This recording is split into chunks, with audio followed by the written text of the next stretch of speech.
legislation would include protection for LGBT community in workplace. This is legislation even more progressive what several European countries have.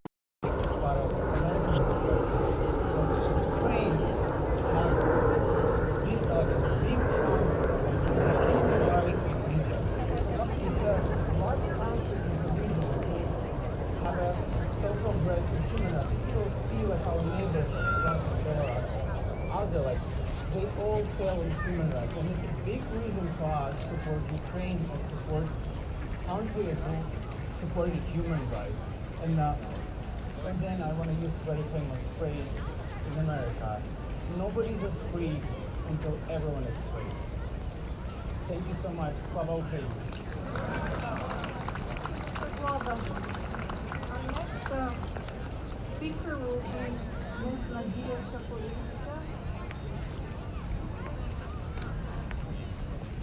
She is one of our co-organizers for this event. She has been here for 20 years. We're doing it in the day. She is the president and founder of the nonprofit organization U.S. Ukrainian Activists. I'm sorry, we have to cut down everybody's introduction. Very basic. But you can tell more about it. Good afternoon. We're here today to commemorate the Heavenly Hundred, the best result, the Ukrainian heroes killed by the pro-Moscow Yanukovych regime during the Revolution of Dignity in 2013 to 2014. And to remember the more than 14,000 Ukrainian soldiers and civilians killed as a result of Russia's ongoing war in Donbass, eastern Ukraine, now in its 8th year. In 1994, newly independent Ukraine demonstrated its peaceful intentions to the world by agreeing to give up its vast stockpile of nuclear weapons inherited from the Soviet Union. This was the third largest nuclear arsenal in the world at the time. In exchange, under the terms of the 1994 Budapest Memorandum on Security Assurances, the Russian Federation, the United Kingdom, and the United States provided assurances against threats for the use of force against the territorial integrity of Ukraine. In 2014, Russia violated the 1994 Budapest Memorandum when it invaded Ukraine, first annexing Ukrainian Crimea and then starting a hybrid war in eastern Ukraine, in Donbass, that continues to this day. As we stand here today, we want to remind the United States of its solemn pledge to support the territorial integrity of Ukraine as codified in the 1994 Budapest Memorandum. We also remind the US that other countries, including those considering nuclear weapons, will be watching closely to see what happens with Ukraine. That is whether the United States upholds its obligation under the memorandum. The Biden administration should move quickly to finish preparing specific and detailed sanctions on Russia that would be triggered if Russia further invades Ukraine. These sanctions should include the SWIFT cutoff and embargo on energy sales. The US should publicly announce these sanctions and should commit to enacting them immediately after Putin further invades Ukraine. In addition, the US should freeze Nord Stream 2 pipeline as soon as possible to stop Russia from further weaponizing energy and creating leverage against Ukraine. We are grateful to the USA for its support so far and ask that it continues sending Ukraine sufficient quantities of effective weapons that will enable Ukrainians to defend its territorial integrity and independence. Ukrainians will always remember the sacrifices of the brave Ukrainian men and women who lost their lives defending their motherland against Russia's invasion over the past 8 years. Glory to Ukraine and glory to Ukrainian heroes. Slava Ukraini! Героям слава! Now it is my pleasure to introduce a personal friend, a very nice lady from Chicago, one of our co-organizers for this event.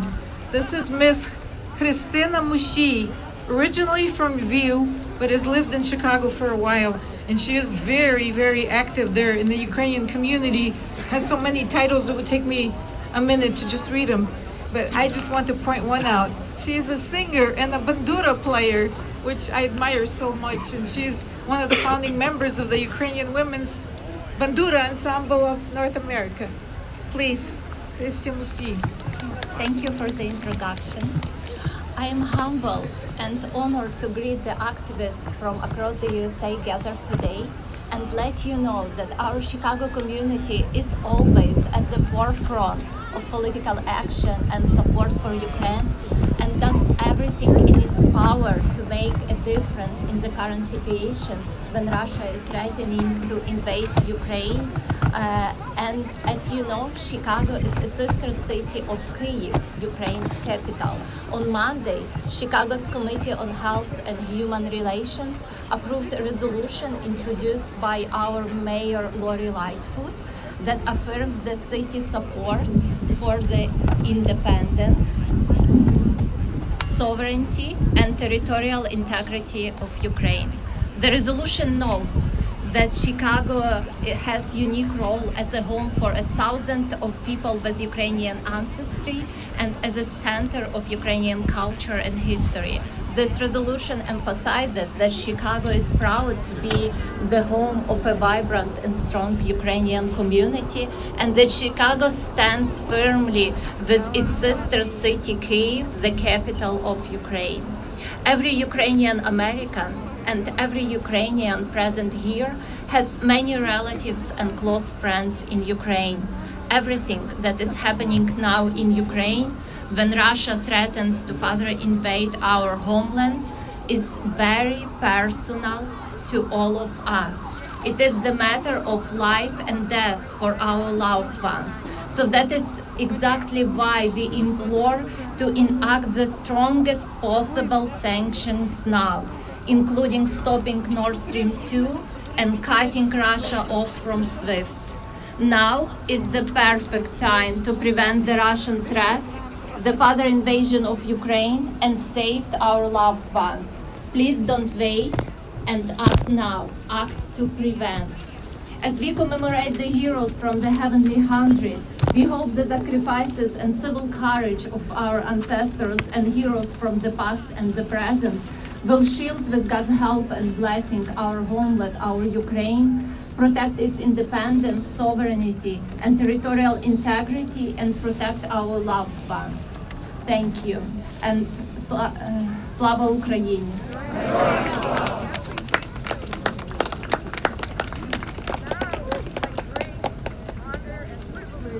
To present to you His Excellency, Most Reverend Bishop Andrei Rabi from Philadelphia, who will give a little speech, and then he will lead the panacheda with all this clergy assembled here. And I would just like to at least say their names, since I can't introduce them all. So, Bishop Rabi is Auxiliary Bishop, the Ukrainian Catholic Archieparchy of Philadelphia. Then there's Father Volodymyr Steliak of St. Andrew Ukrainian Orthodox Cathedral in Silver Spring. Representing His Excellency Archbishop Daniel Zelinsky of the Ukrainian Orthodox Church of the USA. Then there's Father Alexander Dumenko, pastor of Holy Trinity Ukrainian Catholic Church in Silver Spring, Maryland. And Annunciation of the Blessed Virgin Mary Ukrainian Catholic Church in Manassas, Virginia. Then there's Father Robert Hitchens, pastor of the Ukrainian Catholic Shrine of the Holy Family in Washington, D.C., and Saints Joachim and Anna Ukrainian Catholic Church in Front Royal, Virginia. Next, there's Father Andriy Chornopishky of the Ukrainian Catholic National Shrine of the Holy Family in Washington, D.C., and Saints Joachim and Anna Ukrainian Catholic Church in Front Royal, Virginia. Then we still have some more priests. We have the Reverend Father Peter Galadza, who's visiting professor at the Catholic University of America in Washington, D.C. right now. Father Vasily Christompol, pastor of St. Michael Ukrainian Orthodox Church from Baltimore, Maryland. Father Vasily Savinsky from St. Michael Ukrainian Catholic Church in Baltimore, Maryland, and St. Peter and Paul Ukrainian Catholic Church in Curtis Bay, Maryland, and Father Brian Kolodichuk, MC, Director of the Mother Teresa Institute.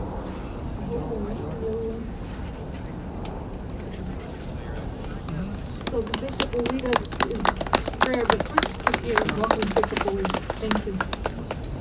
Слава Ісусу Христу! Слава навіки! Дорогі брати і сестри у Христі! Ми зібралися тут, у столиці Сполучених Штатів Америки, з дуже поважної причини. Тому що наша мама є у небезпеці, саме наша батьківщина. І ми зібралися тут, так як подібно наші брати і сестри в Україні, особливо ті, що є у східній частині України. Вони переживають тепер нелегкі часи, і їм потрібно дуже великої допомоги від усіх нас. Чи то морально, чи то духовно, чи то в будь-який інший спосіб, що ми можемо допомогти їм. У Святому Євангелії згадується про те, як Ісус одного дня сидів на горі і Він проповідував. І Він сказав таке 8 тез. І серед тих 8 тез або боженств є одне таке, де пише: «Блаженні ті, що спрагнені справедливості і правди, бо вони наситяться». Коли приходиться до людини і потреб людини, вона має 4 типи потреб. Перша потреба – це, звичайно, що є в їді і пити. Друга потреба – це є потреба в естетиці. Ми любимо гарні речі – музику, живопис. Третя річ – це є саме бажання, спрага Господа Бога. І є четвертий тип спраги, коли людина, розуміючи, що вона може так само любити, як Господь Бог, починає показувати свою любов це іншим.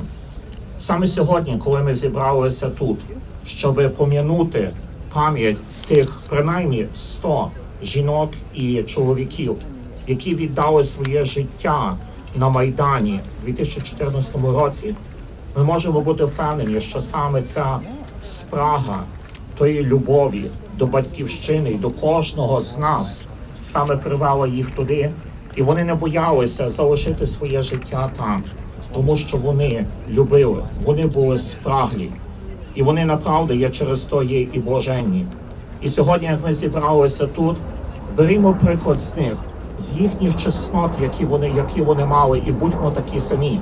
Будьмо надалі спраглі тої любові до нашої батьківщини, до наших братів і сестер в Україні, один до одного, де би ми не були, бо це є настільки важливо. І сьогодні, оскільки наша ненька Україна є у небезпеці зараз і тепер, нам так само потрібно гуртуватися і надалі, і показати, що ми турбуємося, ми переживаємо, і ми готові надалі підтримувати усіх, що живуть в Україні, увесь український народ. Це є життєво необхідно для нас усіх. Саме це ми повинні робити, і саме тому ми і зібралися тут зараз, у столиці Сполучених Штатів. Те, що стараємося допомогти, закликаємо наших політиків, на яких ми можемо мати вплив, щоб вони і надалі давали допомогу Україні у всякий спосіб можливий, тому що цю допомогу їм є і потрібно. А самі ми не забуваємо про молитву, бо це є наша найкраща і найпевніша зброя. Пам'ятаємо, скільки разів вороги зі Сходу приходили на нашу землю, і скільки разів Пресвята Богородиця сама об'явилася і в чудесний спосіб обороняла, чи то Київ, чи то Теребовлю, чи то Почаїв, чи інші міста України. Чому ми не можемо бути впевнені в тому, що вона може це зробити зараз і тепер? Потрібно тільки вірити. Так як Ісус сказав в Євангелії від Марка: майте віру, і все є можливо. Стукайте, і відчинять вам. І воно дасться нам. Плекаймо це. Пам'ятаємо про це. Dear friends in Christ, how prophetic it is that we actually gathered here on the hill where the monument to Abraham Lincoln is raised here. And it's not coincidental at all, because we are gathered here for one and single purpose. Remember how Abraham Lincoln was the one who actually stepped up and he freed the slaves. He abolished the slavery here in our country. And because he saw how human rights indeed are violated, and when it comes to freedom, when it comes to self-identity as to who you are, he saw a lot of evil in it. And we find ourselves to be in a similar situation right now when we have somebody, our neighbor from the north, who would like to enslave us. Enslave us not so much physically, but it is mentally. It would like to be us to be a part of that Russian world, Ruski mir. But what does it bring? What does it have to offer to the world, to us? And if not, it will be denial of dignity, abolishment of our freedoms. And when it comes to human rights as well, this is why it's so important when we are here on this hill to remember what Abraham Lincoln did, and remember that it should not reappear ever again in any of its form or type whatsoever. And this is why we stand here and right now to tell the Russians, to tell Putin, to tell all the people who are against Ukraine at this point that we do have every right possible, imaginable in this world to exist, to enjoy our language, to keep our culture, and actually enjoy our lives. We don't want to have any foreign lands. We don't want to occupy anyone. We just want to enjoy the life that God gave us and every right that He has given us. That's all we ever want. And it's wonderful that so many of you gather here to make this point exactly. We are here to stand for our freedom, for our independence, and to show our support for Ukraine and Ukrainian people. This is all we need at this point. And let's do that together. Let's stick together, and let's do anything possible to make sure that the enemy never invades homeland, but we have peace and quiet in Ukraine. And right now, I all invite you to a Requiem service called Panahida, where we actually ask for the forgiveness of sins for those people that perished, especially those that died during the Revolution of Dignity back in 2014. We also pray that the Lord will allow them to come into the heavenly kingdom. And as well, we remember those at least 14,000 people that died during the Russian-Ukrainian war for the last 8 years. Let's remember them all, because their actions, their accomplishment, what they have done, supposed to serve us as an example, and also be that seed for us to be like them in every way possible, to be strong in our faith and in our love for the country and our Lord. Blessed be the our God, always now and forever and ever.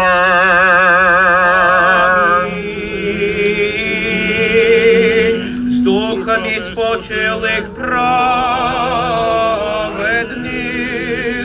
душі слуг Твоїх спасе упокой, зберігаючи їх у блаженнім Твоїм житті, чоловіколюбче, в оселях Твоїх, Господи, неси святи Твої спочивають, упокоюючи слуг Твоїх, бо Ти єдиний чоловіколюбець.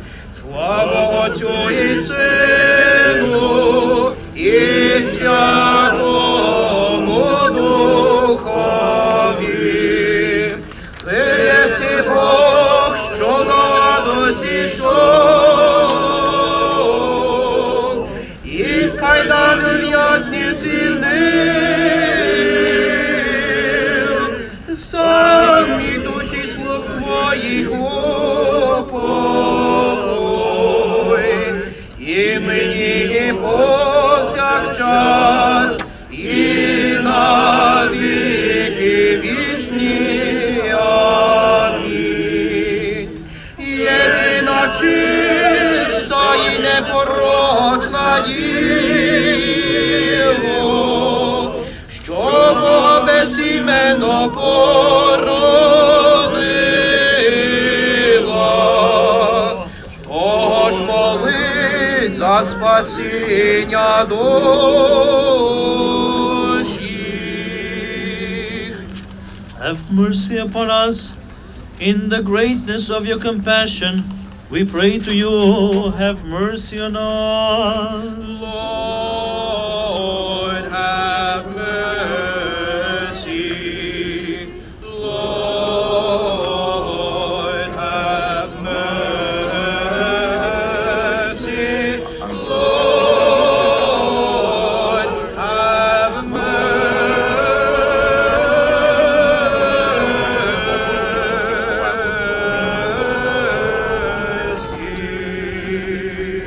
Ще молимо за упокій душ усопших слуг Божих, невинно убієних Небесної Сотні, всіх полеглих у війні, і щоб проститися їм всякому прогрішенню добровільному і недобровільному. Господи, помилуй. Господи, помилуй.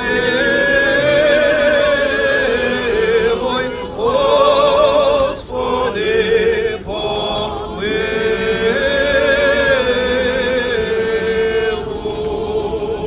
That the Lord God may place their souls for all just repose.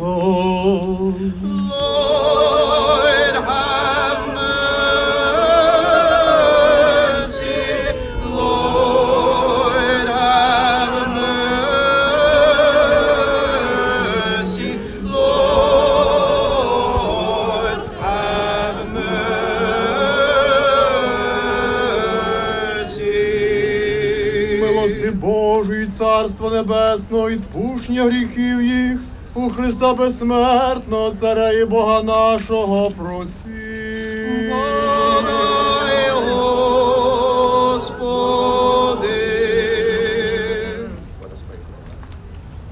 Господу помолімся. Господи, помилуй. God who spirits no flesh, you trampled death, you made it ever powerless, and you gave life to your world.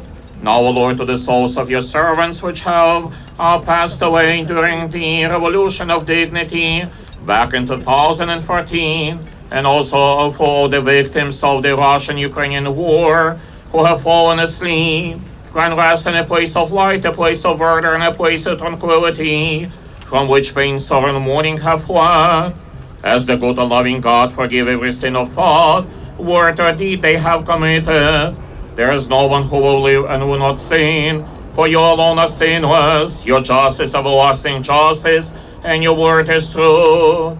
For you, O Christ, our God, are the resurrection, the life, and the repose of your servants, which we commemorate today, who have fallen asleep, and we give glory to you, together with your eternal Father and your most holy, good, and life-giving Spirit, now and forever and ever.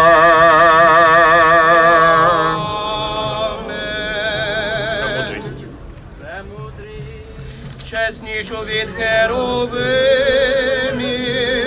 і незрівняно славнішо від серафимів,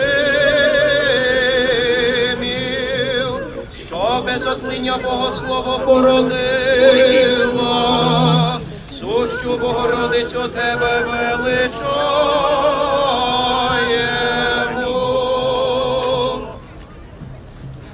Glory be to you, Christ, our God and our hope. Glory to you. Glory be to the Father, and to the Son, and to the Holy Spirit, now and forever and ever. Amen. Lord have mercy, Lord have mercy. mercy, Lord, have mercy. Владико, благослови.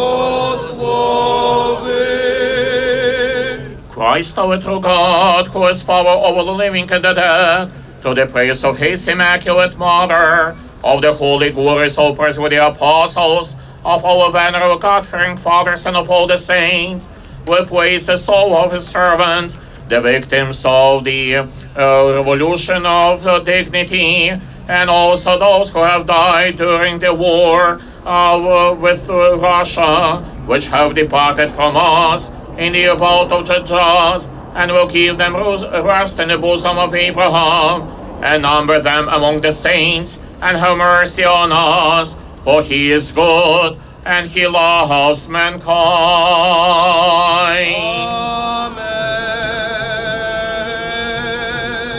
У блаженному спенні вічний покій подай, Господи, преснопам'ятним силам Твоїм, усім помершим під час революції гідності, Небесній Сотні, а також усім, що полягли під час війни з Росією, і вчини їм вічною пам'ять.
Вірте, моліться і слава Україні!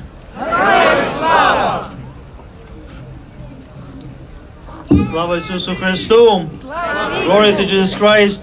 My beloved, this is a glorious day because we all as one. The church is with you. The church has always been with the people, whether here in the United States or in Ukraine. Today, Lincoln will make a very good Ukrainian, and Shevchenko will make a very good American, because we love life, liberty, and the pursuit of happiness, whether Ukrainians or Americans, and because we are endowed by one Creator. Please continue to pray. We are a peace-loving nation, and we hope, and I personally very much think that good days are around. We have been here before, but with God, all things are possible. And when God is with us, who is against us? Slava Ukraini! Героям слава! Thank you very much, Bishop Rabbi, and all the priests and clergy and everybody who sang the beautiful Panacheda. Now I'd like to call on a group called Spiew Życia, a Ukrainian-American a cappella group based in Washington, D.C., which sings folk, classic, and contemporary songs of their shared heritage. In Ukrainian, their name means Спів, життя, song and life. But as one word, it means to coexist happily. They've been singing together since February 2011. Спів життя will sing Боже великий єдиний.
And now I have an announcement for everyone. Everyone who's up here, please, who's not performing or having a speech next, please go down to that area. We were asked to move everybody down here. I know it's getting crowded, and there'll be more crowded, but you can't really hear anything back there. And so there's no point in you standing there. So please come down here. Distinguished speakers, you have chairs here that you're welcome to sit on. Просимо всіх, що є на горі, що не є доповідачі, або не будуть виступати в якийсь спосіб, зайти на долину. Просимо зайти на долину всіх. Everybody go down here in this area, please.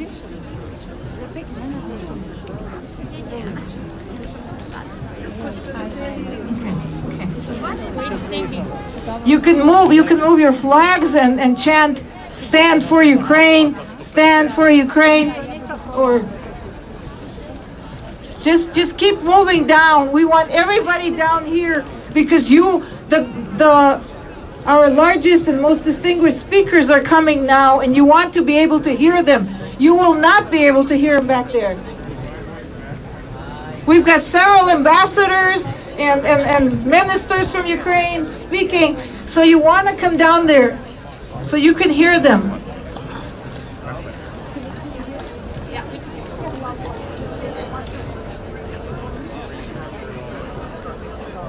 Громадо, підніміть ваші прапори. Для чого ви тут стоїте? Ви стоїте для України. Покажіть вашу підтримку Україні. Станьте, будь ласка, донизу. Слава Україні! Підніміть ваші прапори. Слава Україні! Stand for Ukraine.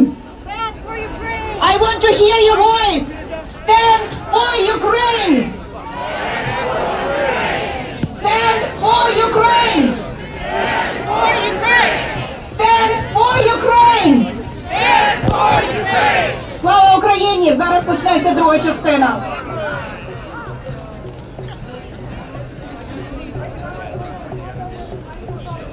Не чути! Не чути!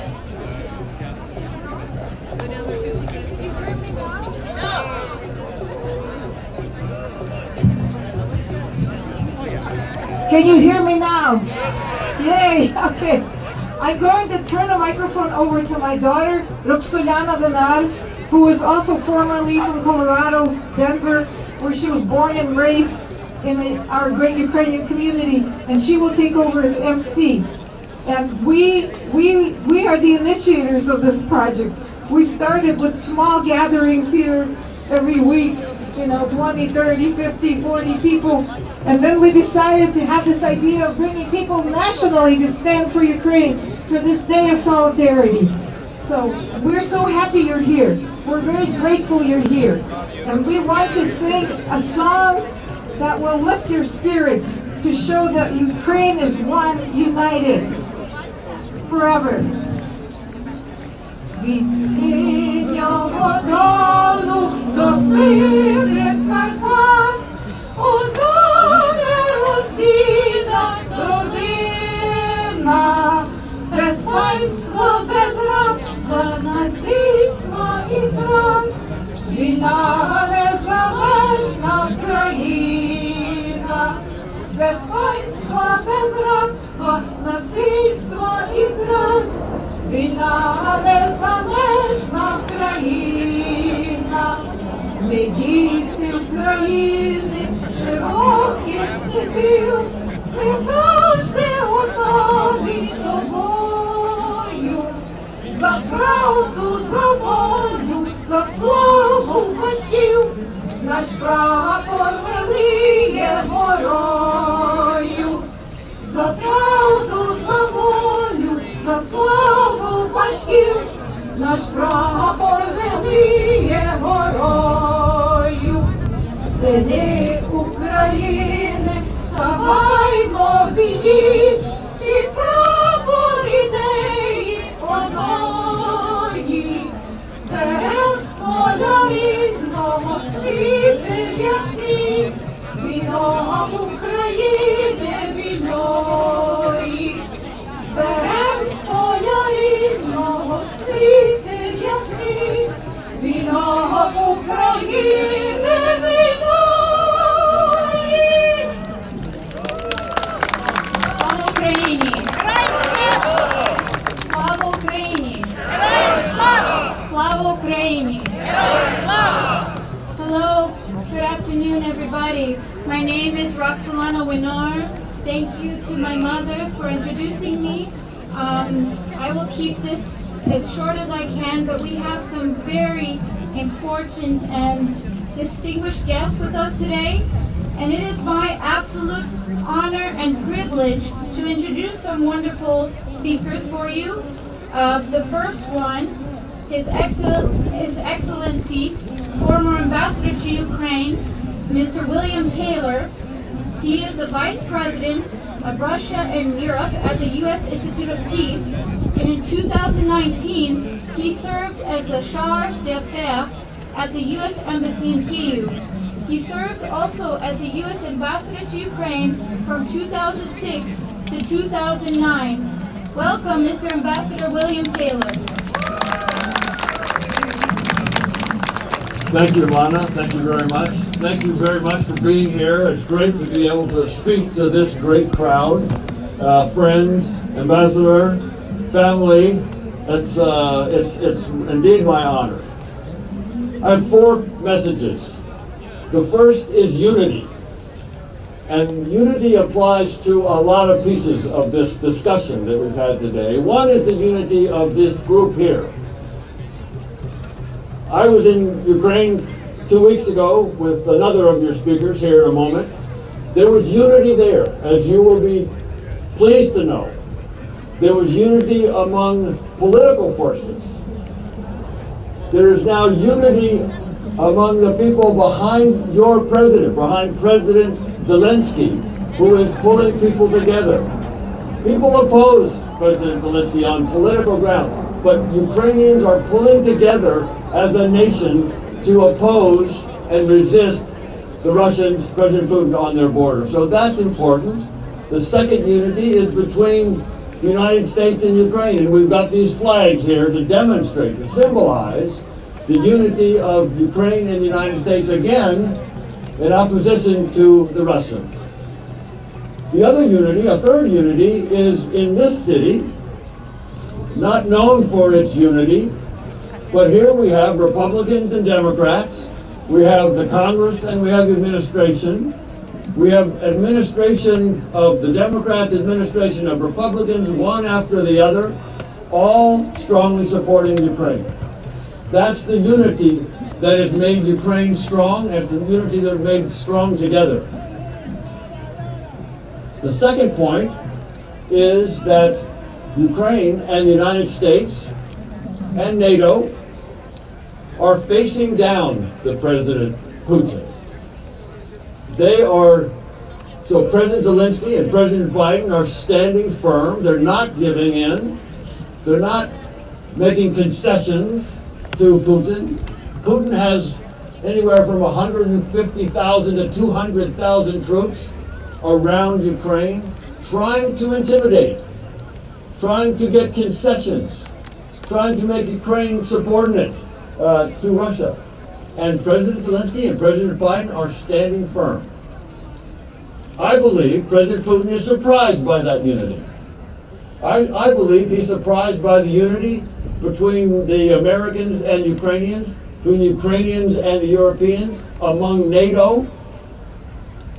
He is surprised at that unity, and my bet is that he's looking for a way out. Now this, I'm in the minority, and I've told several of my colleagues up here that I think President Putin, faced with that unity, faced with the costs of an invasion of Ukraine, will look for a way out, and there is a way out. There is a way out. President Putin has said on many occasions that he doesn't intend to invade Ukraine.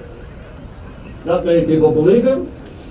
Nonetheless, he has said that over and over, and he can tell his Russian colleagues, his Russian citizens, he never intended to invade Ukraine. It was just the Americans hyping this up, trying to whip up hysteria. He can say that. He can say that. He's looking for a way out, and the second thing he can say is he's going to negotiate. He can say that he's finally gotten those Americans to agree with him to sit down and negotiate his security concerns. He can say to the Russians that I have been asking those Americans, demanding those Americans, yelling at those Americans to take my security concerns seriously, and they haven't. And now they finally have, he can say to the Russian people. There's a way for him to back down, not invade Ukraine, go to the negotiating table, and work out deals between Americans and Russians that are good for us, good for NATO, good for Russia. That would avoid what we're all here to oppose, and that is an invasion of Ukraine. The last thing, my fourth point. Even if Putin doesn't invade Ukraine now, next week, next month, even if he doesn't, even if he goes to the negotiations, as I hope he will, he won't give up on Ukraine.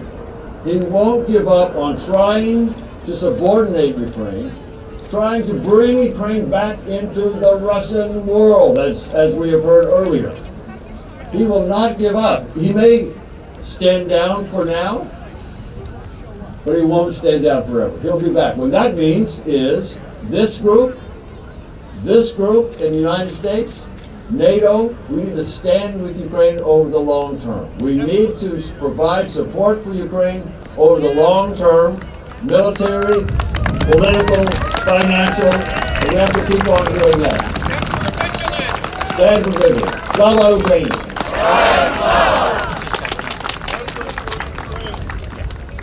Thank you so much, Ambassador Taylor, for the amazing speech. We really appreciate you being here with us. Next, I have the honor of introducing Honorable Miss Natalia Jaresko.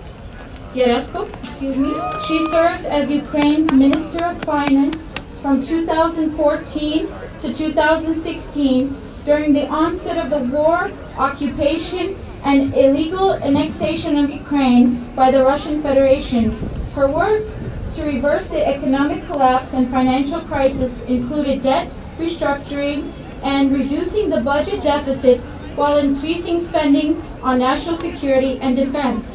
She arrived in Kyiv in 1992 to serve in the U.S. Embassy and went on to manage over $600 million in private equity investments of Western NIS Enterprise Fund and Horizon Capital. Currently, she is the Executive Director of the Financial Oversight and Management Board for Puerto Rico. Welcome, Ms. Jaresko. Slava Ukraini! Today, we stand with Ukraine.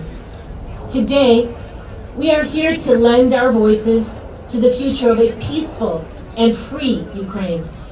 We come to celebrate the peace and freedom of the country we love, the peace and freedom our people fought to regain time and time again, and the peace and freedom that we defend today in the face of clear and present danger.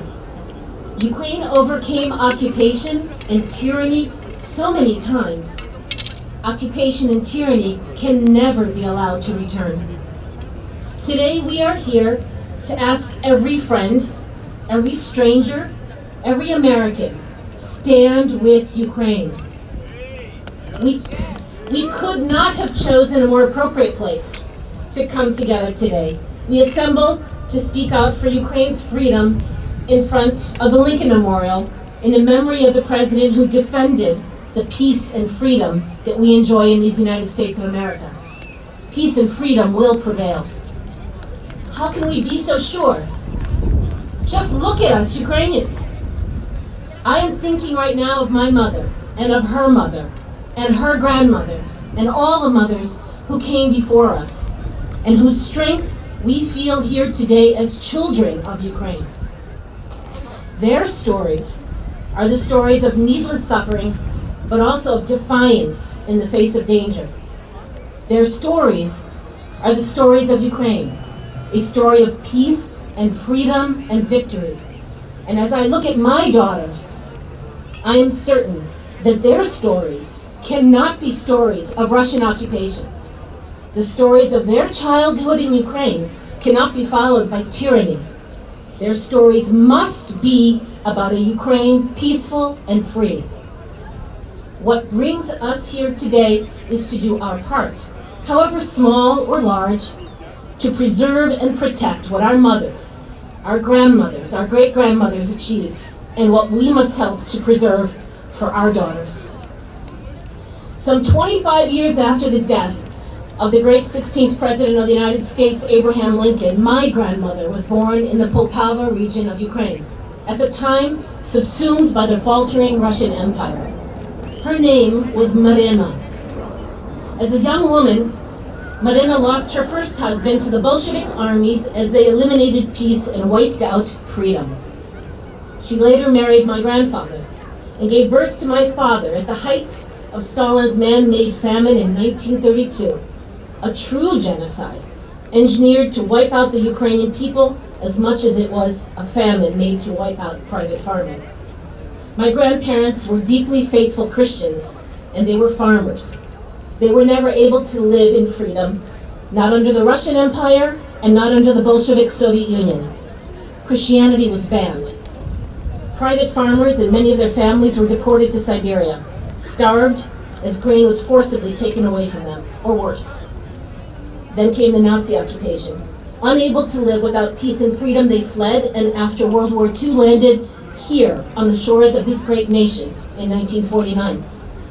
My father, already a teenager when he arrived, was able to give thanks for the grace of this country by serving in the U.S. Army in the Korean War. My mother was born a refugee in Germany. Her mother had also had to flee. And together they raised 3 children and built a life here in peace and freedom. When the Soviet Union collapsed under its lies and failures, I, as a first-generation American, deeply rooted in the culture and traditions and the language of Ukraine, was able to return. Yes, I returned to the country of Marina. I returned to a peaceful and free Ukraine, which had regained its independence in 1991. The dark past was still visible. I arrived in a country that was still gray from suppressed initiative and economic failure. The streets, the parks, the buildings, the cars, all worn and distressed. And for the next 25 years, I worked alongside brave Ukrainians to destroy the remnants of colonialism, authoritarianism, hatred, and intolerance that the Russian Empire and the Soviet Union left behind in Ukraine. Ukrainians brought that system down, and they built a country of peace and freedom. Brick by brick, Ukrainians built new institutions, a new economy, new communities, an entrepreneurial class based on centuries of higher educational excellence. What would Marina think of this new Ukraine? Its people turned gray into vibrant colors with love, with pride, with patience, providing its multi-ethnic, multilingual nation with peace and freedom. We now speak our minds. We're allowed to pray. We farm our farms. We elect our governments. We built a democracy based upon European values of tolerance. It was and it is imperfect, as these United States have been imperfect. And just as these United States continue throughout our own history to work toward building an ever better union, so too do Ukrainians keep working and investing of themselves to build a better country. My father doubted this was possible given the tyranny of the past, but it was. His daughter from Chicago, Illinois, joined the government of a free Ukraine in Kyiv. My daughters grew up in a free Ukraine, learning the literature, the stories, the songs of their great-grandmother, and speaking the language of their great-grandmother. But today we stand with Ukraine to face down a tyrant who wishes to take all of that away. I'm reminded of the words of Winston Churchill, who, defiant in the madness of a different tyrant, said, "If we can stand up to him, all Europe may be free, and the life of the world may move forward in broad, sunlit uplands. But if we fail, then the whole world, including the United States, and all that we have known and cared for, will sink into the abyss of a new dark age made more sinister." Centuries of struggle and obstacles have been put in the way of achieving peace and freedom, yet Ukrainians have never stopped fighting, and they have met the challenges heroically and with complete clarity of purpose. Think of October 1918, when 400 young Ukrainian cadets faced down 4,000 Bolshevik troops in Krupin, slowing their arrival into Kyiv. Or in 2004, the elections were stolen from the Ukrainian people, and they took to the streets to defend their right to choose in the Orange Revolution. And just 8 years ago this weekend, when forces attempted to turn back history, turn back to tyranny, and away from the chosen path of European integration, Ukrainians defended their peace and dignity and freedom yet again in the Revolution of Dignity. Now their peace and freedom are under attack. Over the last 8 years, 15,000 Ukrainian lives were lost because Russia invaded and illegally annexed Crimea and occupied part of eastern Ukraine, Donbass. Over 2 million internally displaced people were forced from their homes, and again today, the people of Ukraine are forced to face the Kremlin and its further tyranny.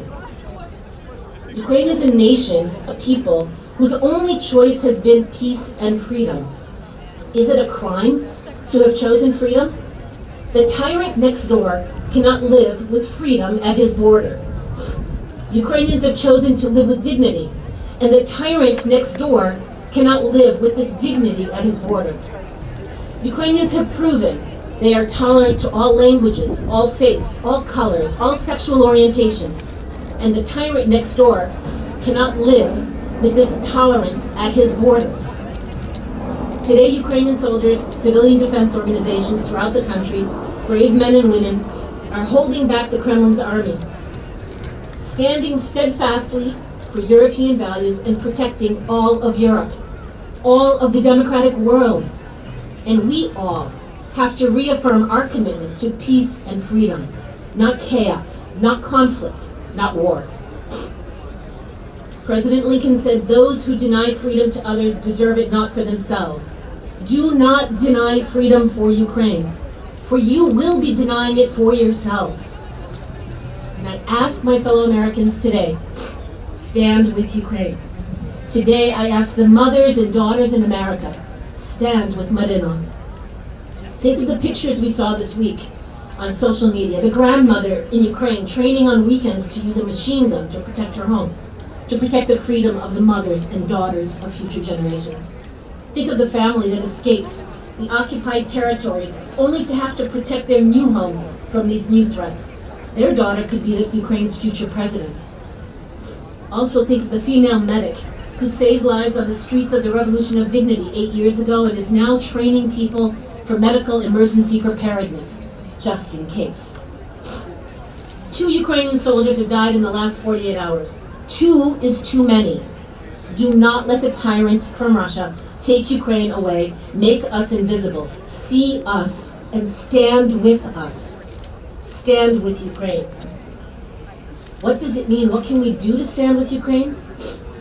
Well, for every soldier standing in the trenches every night, maintaining guard, for every displaced Crimean Tatar and every resident of Donbass who's lost everything to the illegal occupation, I ask you to invest 10 minutes of your day. I ask you to invest 10 minutes of each of your days. What can you do? You can text your senator today. You can write your congressman today. You can call the White House today. Remember, you can. You have that right. You have that freedom. Your government listens to you. You can ask that we send better, more sophisticated, additional weapons for those brave people to defend themselves. You can ask that we impose crushing sanctions on the Kremlin and its lifeline, banks, financial sector, gas sales, block Putin wallets. Prime Minister of the UK said yesterday, let's take apart the Matryoshka dolls, find the owners, and let's freeze their assets. You can write a commentary for your local paper. You can tell the world that Russia's aggression against Ukraine is unacceptable. You can buy Tim Snyder's Bloodlands or Ann Applebaum's Red Famine and donate it to a local public library or your local school. You can pray. The stakes are great. What type of world do we wish to live in? One where raw power and force prevails, or one where rules and agreements and diplomacy temper the strength and ensure our peace and freedom? Mahatma Gandhi said, remember that all through history, there have been tyrants and murderers, and for a time they seem invincible, but in the end they always fall. Always. Stand with Ukraine. Slava Ukraini.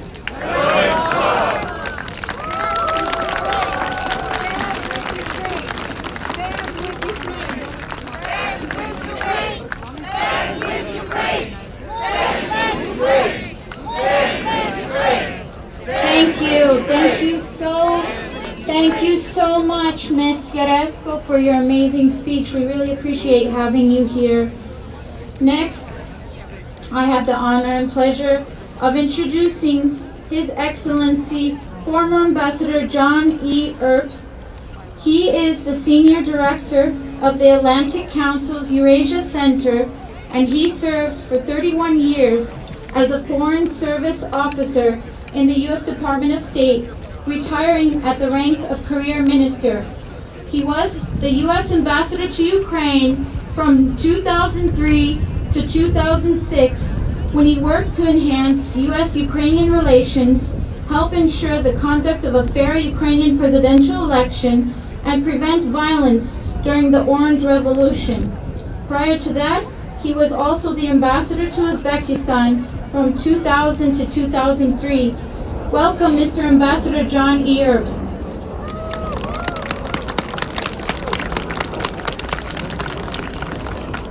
And it's great to be here. I'm leading Pastor Makadova, who's doing wonderful work for Ukraine. And of course, my friends, Bill Taylor and Natalia Jaresko. I'm going to take this a little bit different direction, in part because Natalie and Bill already said some things I intended to say. Look, I spent 3 years in Ukraine from 03 to 06, and over the last 8 years I've probably been there 15 times a year until the pandemic. And I have great respect and great affection for the people of Ukraine. But I'm here first and foremost, not just to stand with Ukraine, but to stand as an American in support of critical American interests. People have defined the situation in Ukraine as the conflict in and around Ukraine, which is language which is acceptable to the Kremlin, but not to anyone who understands what's happening in Europe today. And anyone who cares about the order established in Europe since the end of World War II and since the end of the Cold War, and the order established globally since the end of World War II and the end of the Cold War, has a vital stake in what's going on. And let me just say parenthetically, of course there are lots of Ukrainian flags there, as there should be, but I also see some Georgian flags, and they are in the same fight that we are all in. Now, what are the stakes? People have very short memories, and people don't read history. But if you don't have a short memory, and if you do read history, you know this, that the last 30 years, with all of their troubles, and all of the unpleasantness and untidiness, have been the most prosperous, the most stable, and the most secure in the whole history of humankind. At the end of World War II, 70% of the world's population lived in absolute poverty. At the end of the Cold War in 1990, just 30 years ago, 30% of the world's population lived in absolute poverty. Today, that's under 10%. Now, that has to do, one, with extraordinary productivity, thanks to economic genius, has to do with medicine, the absence of pandemics, the great killer, and it has to do with the absence of the other great killer, which is great powers fighting each other. There has not been a great power war since 1945. Vladimir Putin is a revisionist politician. That's a fancy word, revisionist. What that means is he doesn't like the rules. The rules that have produced those extraordinary outcomes that I've just described. The rules which the United States was instrumental, but not alone, in creating. And the rules which enabled, for example, one large East Asian power to become the second largest economy over the last 30 years, even as it too now threatens that order. We have to stop Putin. And the place to stop Putin is in Ukraine. And you, Ukrainian citizens, are our natural partners. You're fighting for your lives, you're fighting for your freedom, but you need help. Now, point of fact, the U.S. has not done such a great job over the past 8 years. And I've worked very closely with Bill to try to improve U.S. performance. And of course, he's an optimist, and I'm not quite as much of an optimist, but we've gotten a lot better. And Biden's done a pretty good job, certainly over the last month, and more broadly going back several months. But he needs to make adjustments which have been made, although not enough. And one of the things I intended to tell you, and I'll tell you anyway, even though Natalie preempted me, are the things that we can do as a country, which we have not done yet, and which you as citizens of this country, or dual nationals, can encourage your leaders to do. And that's to make it crystal clear to Putin the increasing problems he's going to face if he does not stand down in Ukraine. So, what has to happen? Biden has laid out serious sanctions that will be imposed on Putin if he sends those 100,000 plus troops in. We've got to make sure they are as tough as possible, because we don't know precisely what they are, and while I have great faith in people in the State Department, they have to persuade some of our less steely-spined allies. and partners. So that's something to watch and to be ready for. We are still not sending enough advanced weaponry to Ukraine. Ukraine needs American stingers. Write your congressman, write your senator, and say, send those stingers. And don't let them say, well, the administration is there. No. You tell them. And you have power in this country. You have power in this country. Encourage them to do the right thing, because sometimes they need encouragement. And I am delighted to be in the minority with Bill and tell you that I don't think Putin's going in. He may increase the violence in the east along the line of contact. He might do something like also recognize the LNR and the DNR, but I don't think he's going in large for several reasons. One, Ukraine's going to fight, there'll be lots of dead Russians, and that's a political problem for him. Two, the Biden administration, to its credit, has laid out nasty things going to hit Putin in the forehead if he goes in. I think he has this massive bluff designed to intimidate Ukraine, the United States, France, Germany, EU, to make concessions. And we have to avoid that too. Last point. If I'm wrong, we have to make sure the sanctions really hurt, make sure they're tough enough.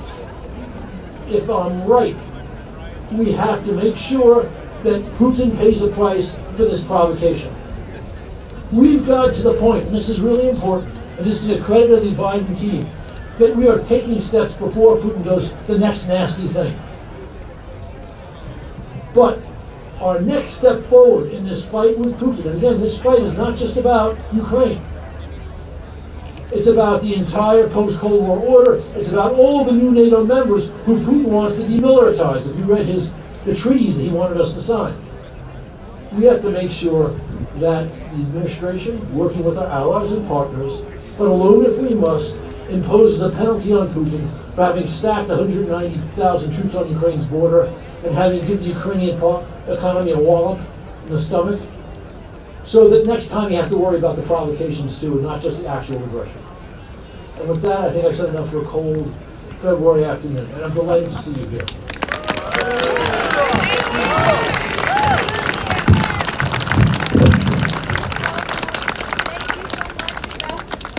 Can you hear me? Thank you so much, Ambassador Herbst. That was incredible. We really appreciate you being here with us. Stand with Ukraine. Repeat after me. Stand with Ukraine. Stand with Ukraine. Stand with Ukraine. Putin, hands off Ukraine. Putin, hands off Ukraine. Ukraine will be free. Ukraine will be free. Slava Ukraini. Героям слава. Slava Ukraini. Героям слава. Slava Ukraini. Героям слава. Thank you so much. We still have some more speakers. Thank you for bearing with us. It's not easy being in the cold, but we really appreciate you being here today. This is very important for Ukraine, and we appreciate you. Our next distinguished speaker is Mr. Orest Deychakiwsky, who works at the U.S. Commission on Security and Cooperation in Europe, also known as the Helsinki Commission, a U.S. government agency from 1981 to May 2017. His country responsibilities throughout much of his tenure included Ukraine, Belarus, Bulgaria, and others in the region. While at the Commission, Orest served as a member of the official U.S. delegations to numerous OSCE/CSCE meetings and as an election observer in Ukraine and 8 other countries. Currently, Mr. Deychakiwsky is co-chair of the Transatlantic Task Force on Ukraine and a senior advisor at the U.S.-Ukraine Business Council. He is the recipient of many awards for his work on Ukraine. Most recently, Ukraine's State Order of Prince Yaroslav the Wise, the 5th degree. Welcome, Mr. Orest Deychakiwsky. Thank you, Roxana. Thanks for that very generous introduction. Thank you all. It's really good to see so many people from the Ukrainian American community, including outside of Washington, and other communities. And I'll just do a shout out to one, to our Belarus and brothers and sisters who themselves are struggling for freedom. Живе Belarus! And also with all the Americans who stand in solidarity with us, with Ukraine, and with the values and principles that we all hold so dear. So what's this all about? I'll try to synthesize some of what's been said. It's about a predator's ambitions to restore Russian Empire. A lunatic with a pathological obsession with Ukraine, falsely claiming that Russians and Ukrainians are one people, denying Ukraine's separate identity, appropriating its history. It's about a bully and a pariah who makes a mockery of the principles of sovereignty and territorial integrity.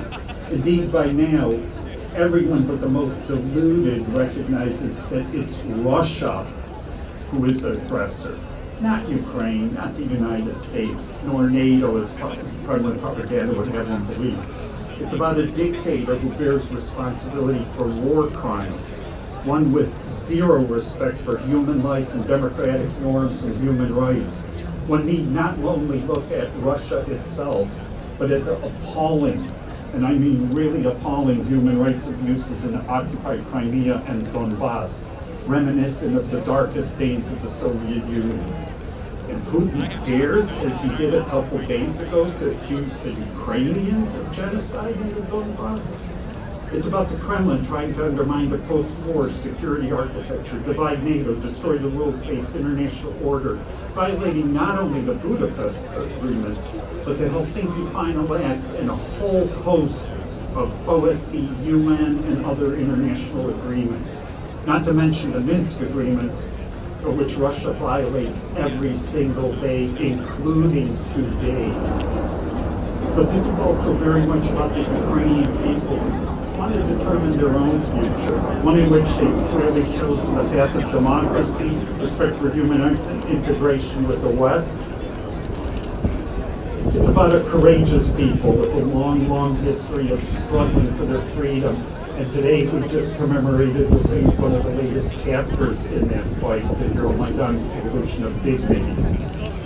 But this is also about the free world, led by our country, the United States, standing shoulder to shoulder with Ukraine. It's about trying to avoid the devastation of war. And even though, many of us would like to see a more proactive stance, and that's been discussed here,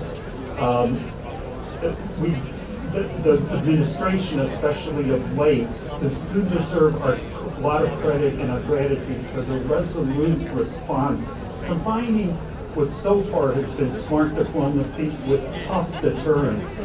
And a policy, and this is important to note, that according to the polls is backed by most of the American people. So the White House, think about it, Defense Department, Treasury, intelligence community are all taking this extremely seriously, and a lot of people are really burning the midnight oil. I won't go into everything we've seen, but there has been, as we all know, it's been mentioned, acceleration of provision of defensive weapons and equipment, the nearly 20 plane loads that have arrived in Ukraine in recent weeks. Enhanced assistance in cybersecurity intelligence, countering Russian disinformation, including exposing false flag operations, and now additional financial assistance. We've seen that promise that John talked about of crippling sanctions and other measures of the kind that Russia has never seen should they further invade.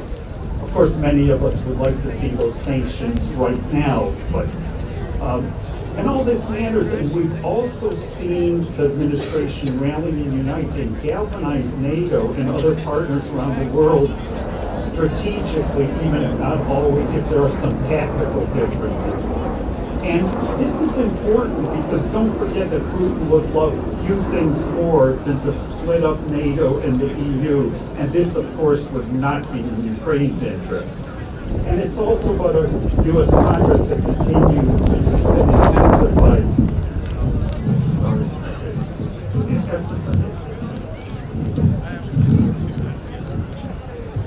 It's about a Congress that continues and has even intensified its already strong historical and bipartisan, and I emphasize that word, bipartisan support for Ukraine, one that has existed for over a century. In fact, the debate right now within Congress is not about whether to robustly support and assist Ukraine. That's a given. Everybody's on the same page on that.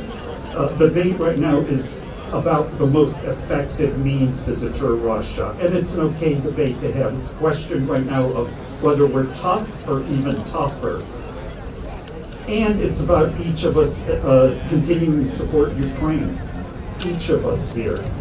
Not only Ukrainian Americans, whether it's donating to organizations that provide humanitarian aid like United Help Ukraine, or contacting the White House and Congress, as has been mentioned, to urge more assistance for Ukraine or more, even tougher stance, or calling out pro-Putin cheerleaders, the so-called useful idiots in the media and otherwise countering false Russian narratives. And it's about taking the time and effort to keep ourselves informed, especially as things move very quickly. And there's a lot of good reporting and information out there, and I'm just going to cite one example. I urge all of you, if you haven't already, to go on the State Department's homepage, the website, and look at and disseminate the United with Ukraine Disarming Disinformation and other valuable information resources that exist. Just to conclude, one thing we can be sure of is even in the event Moscow does not stage a further invasion right now, it will continue to do whatever it can get away with to destabilize and destroy Ukraine and undermine European and indeed global security. So what this is about is standing firm with a Ukraine that's not only defending itself, but is on the front lines in the global struggle between democracy and autocracy, freedom and subjugation, truth and lies. It's about adherence to values and principles that define the civilized world. Ultimately, it's about what is right and what is just and what is good and what is true. Thank you.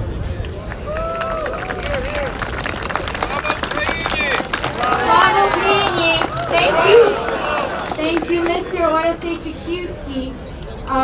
I just want to make a quick announcement. We have some hot coffee for anyone who would like some to the left.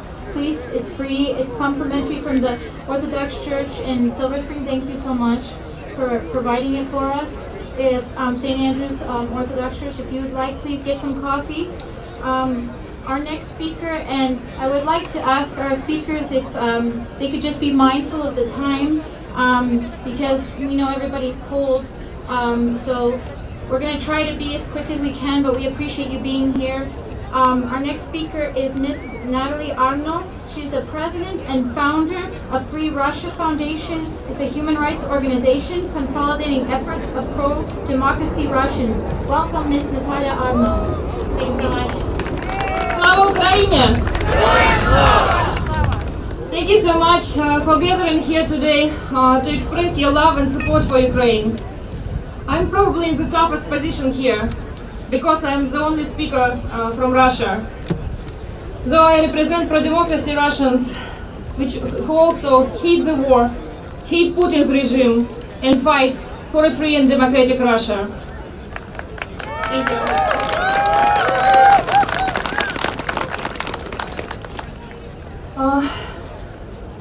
I don't want to introduce myself like, hello, I was born in the evil empire, and I'm from Russia, which is a dictatorship, repressing its own people, jailing us, murdering us, forcing us into exile.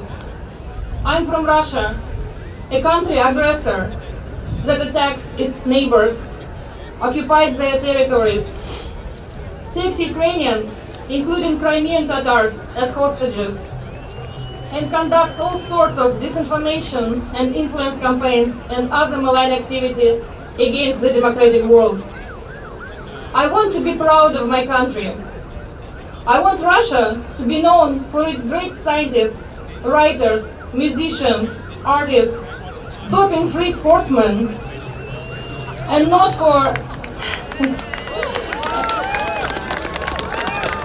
for its hackers, green men, Wagner groups, or Kadyrovites. I want my country to be normal. I want Russia to be civilized. I want to be proud of my country like I'm proud of Ukraine. When I hear the words dignity, I think about Ukraine. When I hear the words freedom, independence, values, I think about Ukraine. When I hear the words unity and solidarity, Ukraine comes to my mind. And I want to address to Ukraine and Ukrainian people. We, pro-democracy Russians, we love you, we respect you, we treasure you, we stand with you. We are your biggest allies.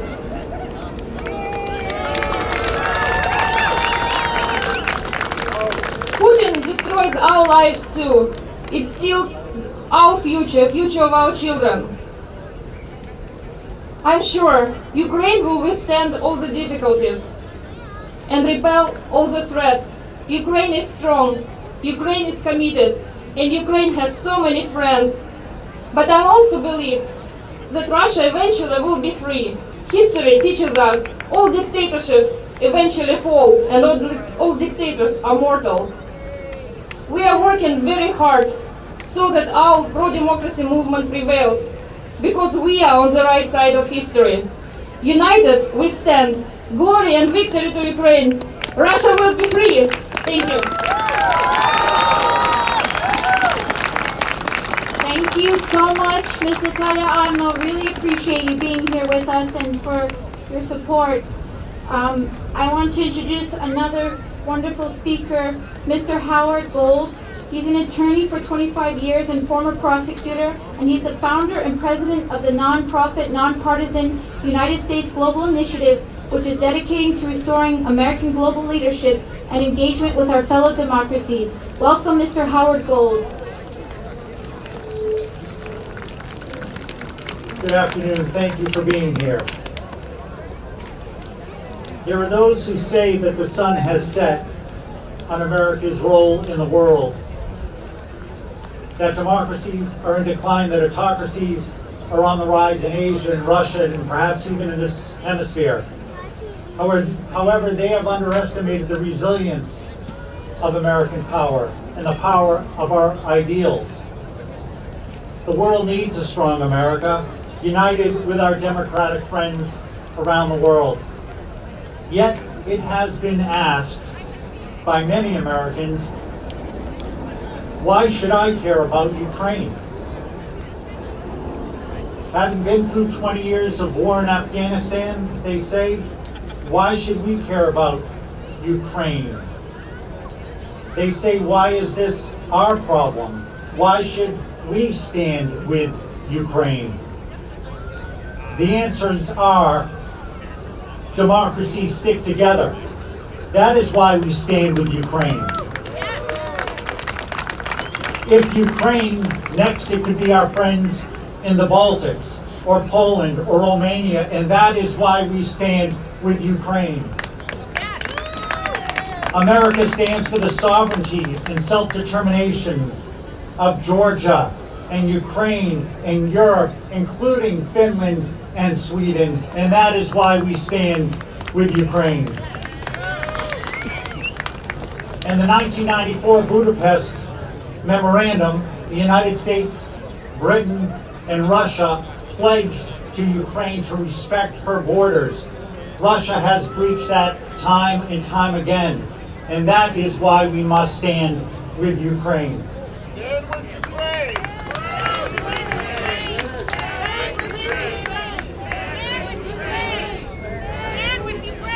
It does not have to be this way. Putin can step back and not subject the Russian people, Ukraine, and the rest of Europe to the consequences of his autocratic whims. That is why we stand with Ukraine. We are Americans. We do not always get it right, but we keep working at it. And today, in 2022, we are closer and closer to getting it right, and that is why we stand with Ukraine. And as President Biden has said, if we do not stand for freedom where it is at risk today, we'll surely pay a steeper price tomorrow, and that is why we stand with Ukraine. And may I say that American blood has been spilled all over European battlefields to prevent this exact behavior from occurring. That is why we stand with Ukraine. And lastly, I say to all of you and to all Americans, it is simply the right thing to do. And that is why we stand with Ukraine. Thank you.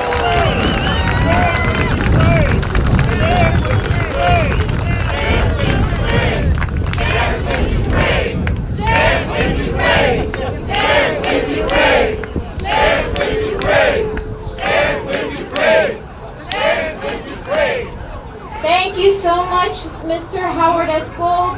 Now I would like to invite Yaroslav Hetman, fellow organizer and fellow MC, to the microphone. Thank you. Слава Україні! Слава Україні! Slava Ukraini! Who I am matters less than what we're here for and what we're going to do. So I won't spend any time introducing myself. What I would rather do is to tell you a few things. We're going to shorten our agenda. We have some speeches and remarks from two congressmen. Congressman Doug Lamborn from Colorado and Representative Lloyd Doggett from Texas. We will post those statements to the website so that we can move this through faster. By 4:30, we want to start our march towards the White House. So with that, I want to introduce David Johadze. As we spoke earlier, it is important to realize that this is not simply Belarus, the Free Russian Foundation, Kazakhstan, and many others in the politics and others. And so David is a representative of the Georgian community. David.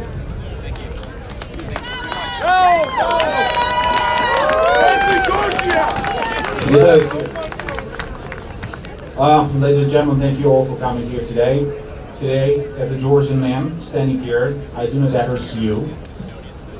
I don't address you because no one but you, the people, stand here know better than anyone else what does Russia, what is Russia, and what does the Putin regime represent.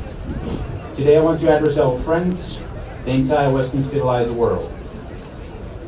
You all know it very well that Russia starts the war, Russia initiates war, and then it always accuses others that, hey, you started the war. We also think that the others are well aware and familiar about it as we are. I assure you that it's very difficult for many of them even to imagine what we went through. When I say we, in this particular case, I mean Georgia, Ukraine, Belarus, and each and every country who actually experienced Russia's aggression. We do know where Russia is, and we definitely do. History is rich with such facts. Russia did it with Finland 83 years ago. Russia did it with other countries. And Russia did it with my country, Georgia, in 2008. The third president of Georgia, Mr. Mikhail Saakashvili, who is actually today put his personal prisoner 14 years ago, and thereafter continuously warned the entire world and the Western leaders that in case if the Russian invasion in Georgia in 2008 and occupation of the Georgian territories wouldn't receive strict and adequate answer and reaction from entire Western society, Russia will repeat it in Ukraine and against the whole Eastern European countries. Today, Russia accuses Ukraine of starting the war. Ukraine never starts the war, never did, but Ukraine will defend. Ukraine will defend herself. The whole civilized world witnesses the true evil face of Putin's Russia. 30 years ago, the evil empire, the Soviet Union, collapsed. Today, in the 21st century, it is unbelievably cynical that Putin has a dream about to rebuild the USSR. Today we are standing here all together, united. Today the entire Western civilized world stands with Ukraine. And of course, today the Georgian people stand with Ukraine. In this fight, the righteous and the freedom-loving people will win. May God bless the United States of America. Хай живе вільна і незалежна Україна. Слава Україні! Дуже дякую.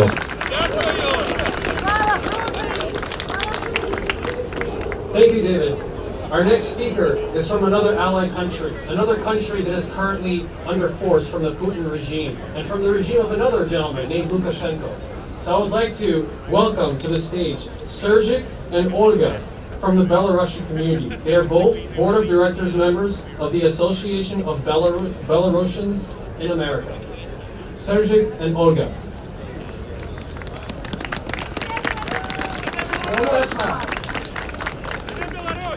Живе Ярослав! Шановні українці, Belarusians have been concerned about the escalating military situation around Russian-Ukrainian border since the annexation of Crimea and occupation of parts of Donetsk and Luhansk regions in 2014 by Russian proxy forces supplied and backed up by Russian military. We are worried because we are good neighbors with Ukrainians, sharing not only 1,000 kilometers of border, but also multi-centuries mutual history and culture anchored to European values. We understand each other's languages, and not only language. Many of us have Ukrainian heritage and have family members living in Ukraine. I also part Ukrainian. For 8 years now, Ukraine fight not only for the choice that you made during the Revolution of Dignity, but also for freeing Belarusians from cruel, anti-human, bankrupt regime of Alexander Lukashenko that kept in power only by Kremlin with military and economic forces. We bow our hands in memory of brave Ukrainian men and women who lost their lives in a holy struggle.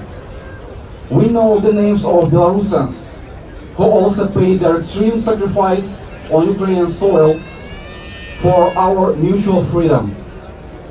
The current dangerous situation around Ukraine, Belarus and Russia brings this concern to completely different level. Now, under the command of his puppeteer in Kremlin, Lukashenko is drawing Belarus into direct conflict with his good neighbor Ukraine. If this conflict escalates and Belarusian soldiers would cross the border, bringing the final result of killing Ukrainians, the relationship between our countries will change and worsen forever. We Belarusians do not support this fertile act of aggression and cannot let this happen. Belarusians say no to war in Ukraine. Thank you. And now I want to present Olga. Olga will read a letter from elected President of Republic Belarus, Svetlana Tikhanovskaya. Thank you.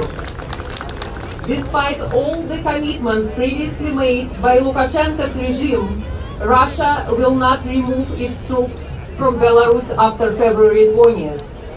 This means that Lukashenko no longer makes any independent decisions, and the people of Belarus were betrayed all the time.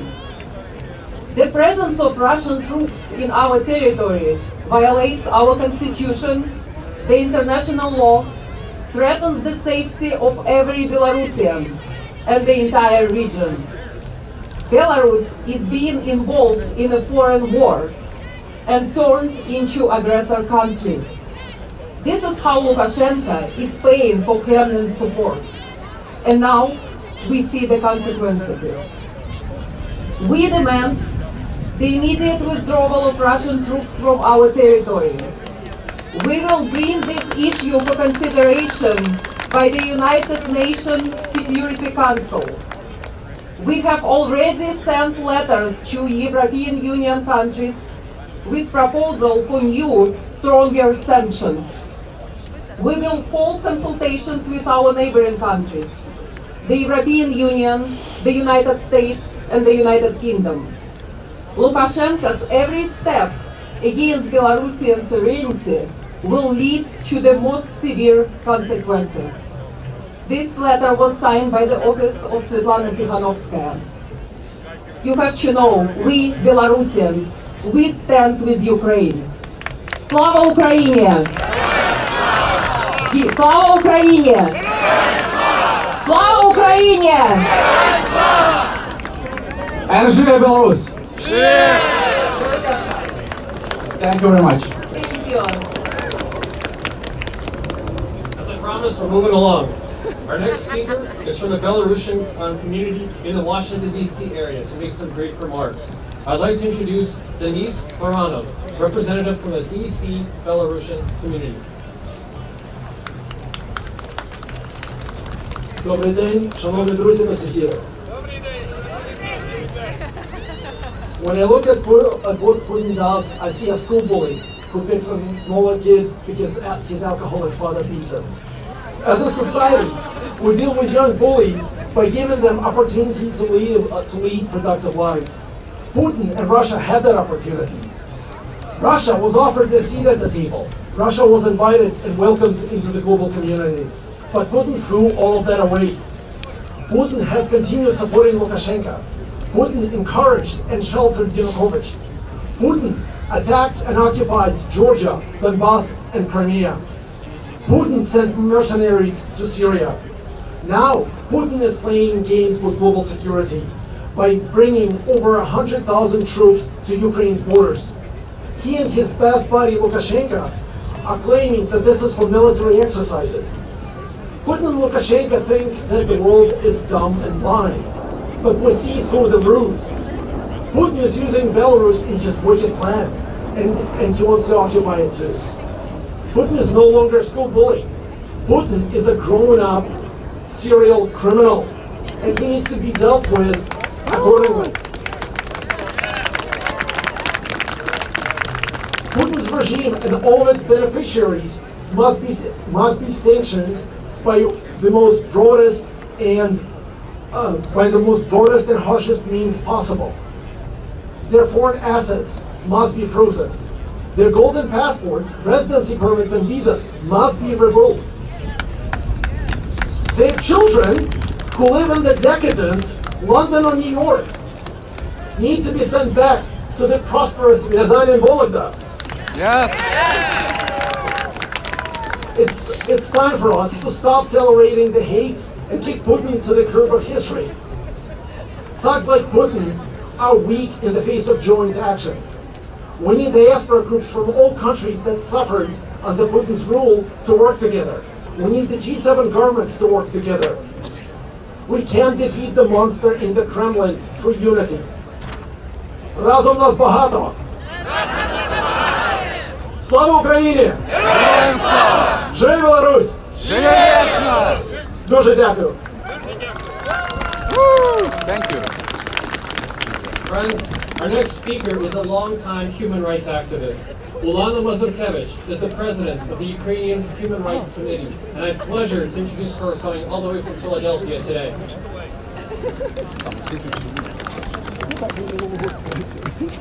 Слава Україні!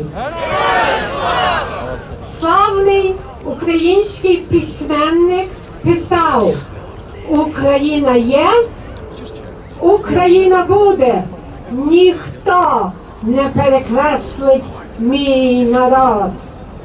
A famous Ukrainian poet wrote, Ukraine is, Ukraine will be, no one will eliminate my Ukraine. Putin, do you hear this? Putin, do you hear this? We stand here. We stand for justice. We stand for freedom. We stand for truth. We are Ukraine. Ми є Україна. Putin, hands off Ukraine. Putin, hands off Ukraine. Putin, hands off Ukraine. We are Ukrainian. We are Ukraine. Ми є Україна. Through our veins flows the blood of heroes. Volodymyr and Olga, the fervor of the Cossacks, the honor of the Deychakiwsky, the loyalty of the UPA,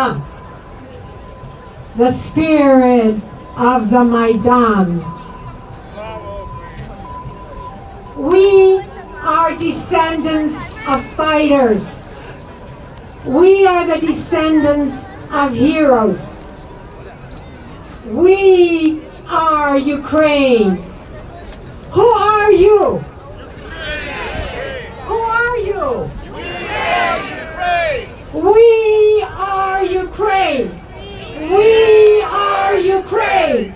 We are Ukraine.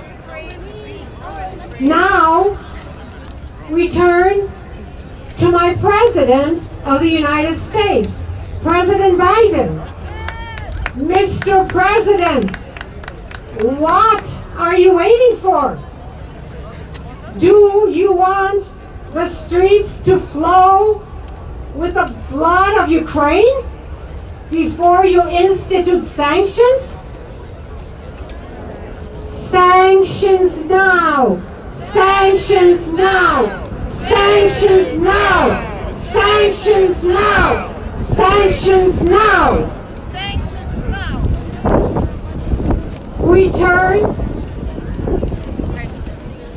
Return to Mary, the Mother of God, and Procuratress of Ukraine. We pray, Mother Mary of God, hold Ukraine in your loving arms and protect her. We are her children. Slava Ukraini!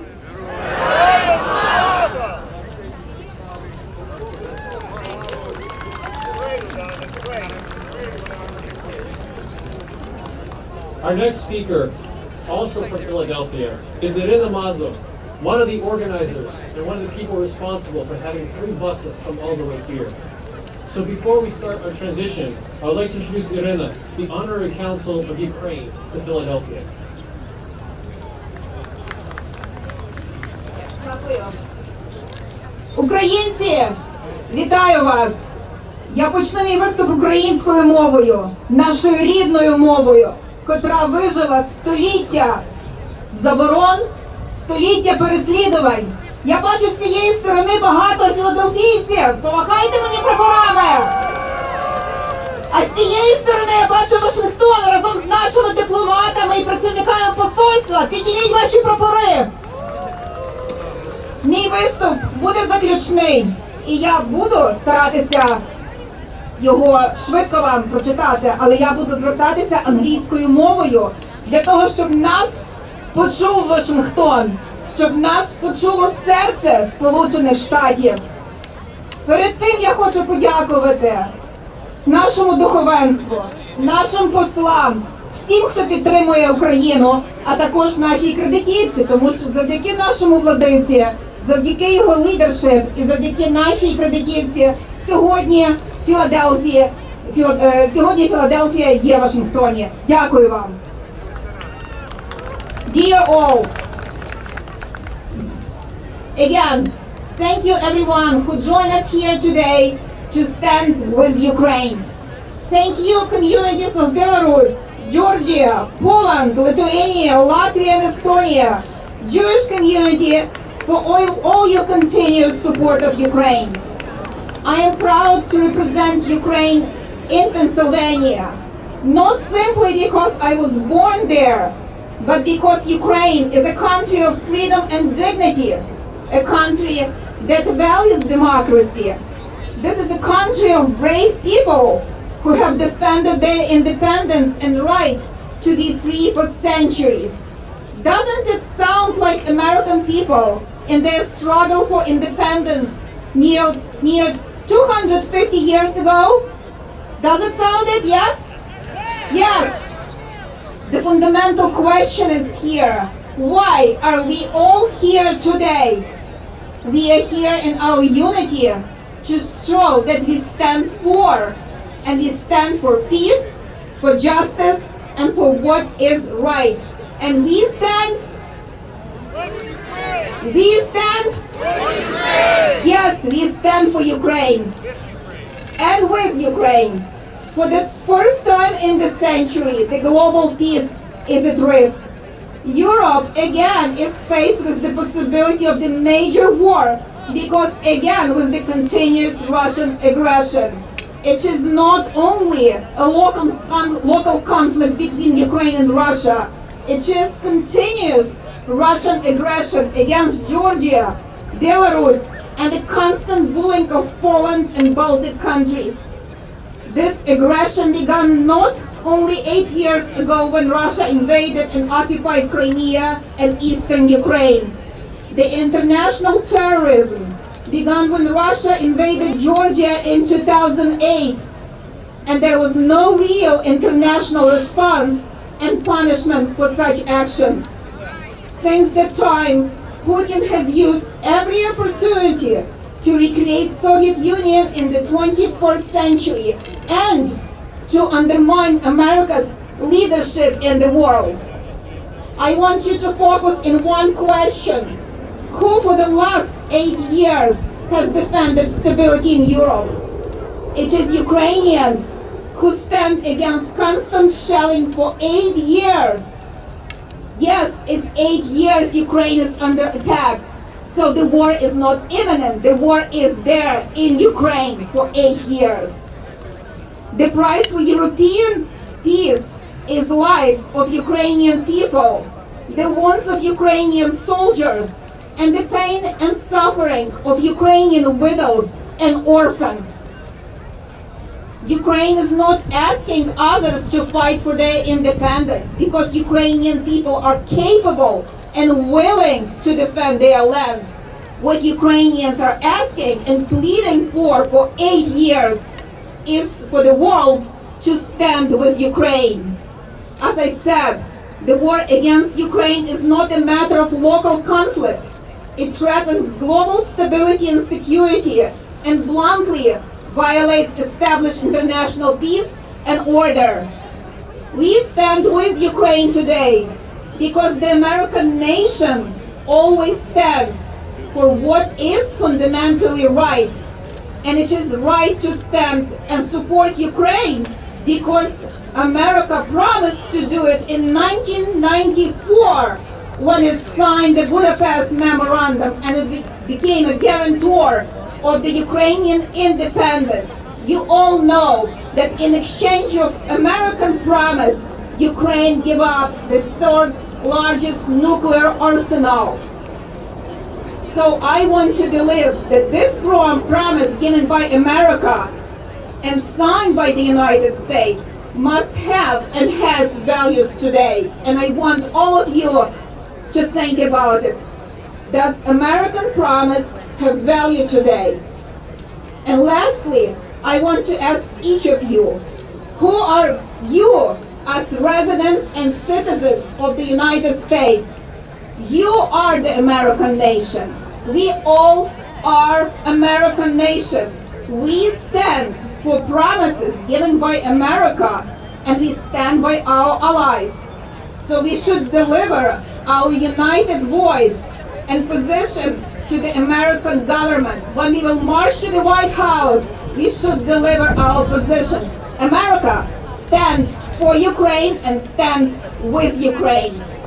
To conclude my speech, I will ask each of you, as Natalia Jaresko said, as many prominent speakers said, exercise your right, talk to your government, petition to your government, write to the White House, to your representative in Congress, make your voice heard, stand with Ukraine. First, I want you to assure the American government that they are on the right track, that you support their decision to stand with Ukraine. And I want you to demand immediate personal and harsh economic sanctions. We don't need later sanctions. As President Zelensky said yesterday, Ukraine will not need those sanctions when there will be no borders. We need those sanctions. We need those sanctions.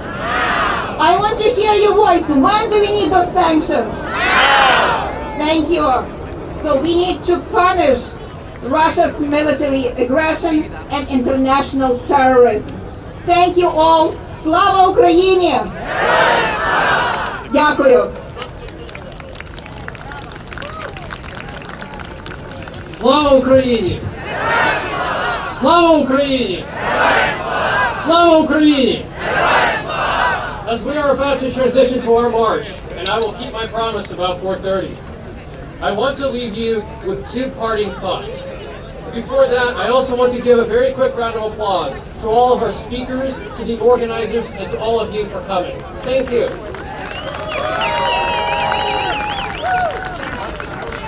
So here are my parting thoughts. First, to President Biden. The reason we are standing here today at the Lincoln Memorial is because Abraham Lincoln has a very key part in the United States history. Abraham Lincoln was tested as almost no other president was tested before. He had to make some extremely difficult choices. Choices that led to a massive loss of life, choices that caused political dissent and satisfaction, and ultimately caused him to lose his own life in the assassination. But in the end, Abraham Lincoln made the right choices. Abraham Lincoln made the choice to stand up for the freedom of every man, woman, and child, to stand up for democracy, and to make the right choices for this world. So today, President Biden, the entire world is watching you as they watched President Lincoln during the American Civil War. Those who yearn for freedom and independence, they look to you, President Biden, today to see what you will do. But there are other leaders including Vladimir Putin, who care little for human rights, who care little for free press or democracy, in their pursuit for glory and greed, and their flawed belief of how the world should be structured. They are also watching you today, President Biden. Our request to you is to respect the 1994 Budapest Memorandum and to stand up for Ukraine's independence and territorial integrity. To immediately call out strict and potent sanctions, including cutting Russia off from from the SWIFT banking system, and to make those sanctions automatic upon any other incursion. President Biden, you are the leader of the free world, and leaders lead. Even if there are other nations that do not want to join us on this, lead. Show the world that we will stand up for the rights of people to govern themselves and to decide how they will be governed. Lastly, I would like to address all of you in the audience. Regardless of what happens in the coming hours, days, and weeks, tomorrow we will all get to eat. Tomorrow we will all get to freely decide who's going to govern us and to be able to go to school and to have the freedom of press. Even being here today is a privilege, because not everyone has that privilege. Not everyone in Moscow or St. Petersburg can do what we're doing today, and that is something we need to recognize. But with this privilege comes a responsibility. It is a responsibility to support our homeland, to preserve our language, and to stand up for Ukraine's independence. So when you go home today, bring the Ukrainian flag you have. Buy a bigger Ukrainian flag and put it outside your home. And when your neighbors ask you, what is it about Ukraine and what is it about this Ukrainian flag? I want you to tell them several things. First, tell them about our history and our culture, which dates back thousands of years and represents a strong, peace-loving, and independent people. Second, tell them about the Constitution of Philip Orest, which was published in 1710 and predates both the US and French constitutions, calling on Ukrainians to be a democratic state respecting the separation of powers. Tell them about the Holodomor genocide, where in 1932 and 1933 over 10 million Ukrainians were slaughtered by the Stalin regime.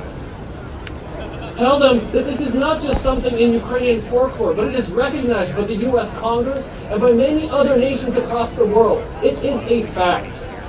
Tell them about the 1994 Budapest Memorandum and how the third most powerful nuclear power in the world freely gave up its nukes in order to peacefully coexist. And finally, never stop telling them about the history of the Nebesna Sotnya and the fallen heroes who have died for our independence. Never stop telling them about your relatives, your friends, and my relatives and friends in Ukraine who today are not fleeing, who today are standing up and fighting for their very existence and their very freedom to be able to determine who's going to rule them and whether or not they're going to be a free nation.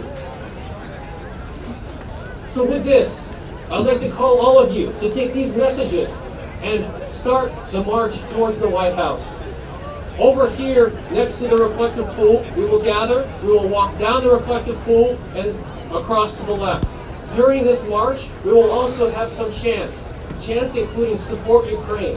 Chants including enact crippling sanctions now. This is important for you to voice your opinion, and we will all jointly walk together.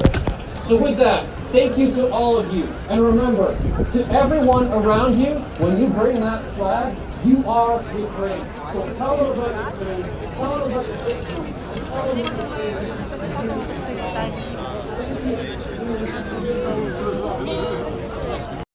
Okay, so that was the, by the way, this is Ford. Hi. I think this is the first time I've spoken on the stream. We're about 2 hours in. But the actual March element of this For Ukraine event is about to begin. We are here at the Lincoln Memorial, and this is now heading over to the White House, is my understanding. And basically, what they are demanding is for greater support from President Biden to Ukraine, to include providing of weapons and support, as well as to sanction Russia over what they see as the incursion against Ukraine. We'll wait till the crowd goes to guys to find us.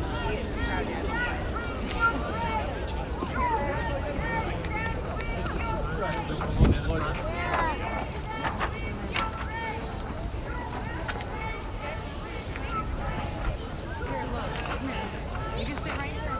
Come on, walk.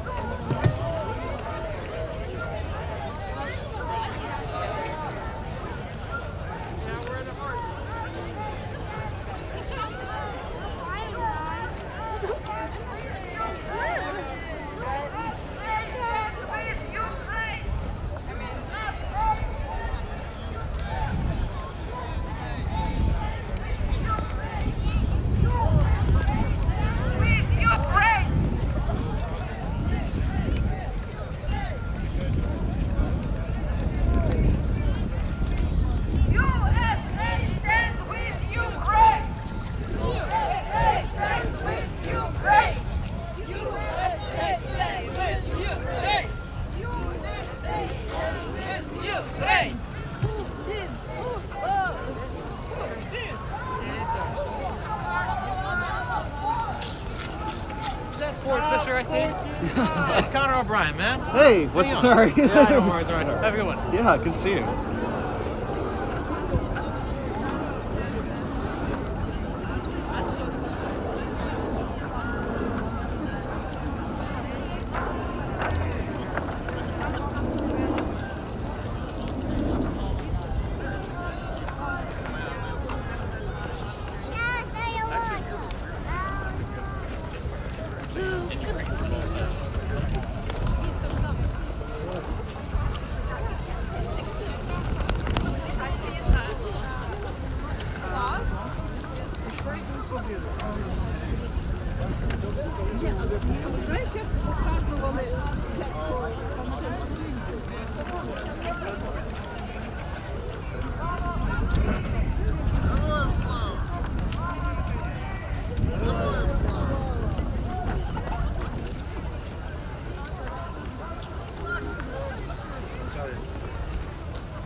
Continue to grow. Putin! Putin! Putin! Putin! Putin!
Stop Putin now. Stop Putin now.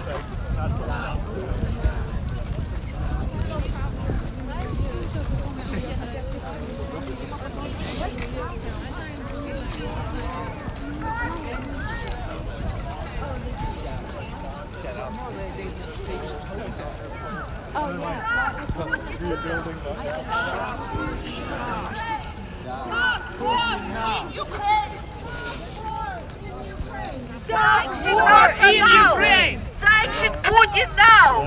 Sanction Putin now! Sanction Nord Stream 2! Sanction Nord Stream 2! Sanction Nord Stream 2!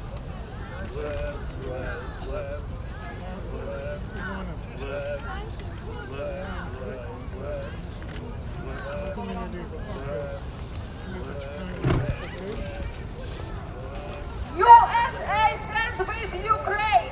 USA stand with Ukraine! USA stand with Ukraine! USA stand with Ukraine! USA stand with Ukraine! Stop Putin now! Stop Putin now! Stop Putin now! Stop Putin now! Stop Putin now! Stop war in Ukraine! Stop Putin now! Stop Putin now! Sanctions on Russia now! Stop war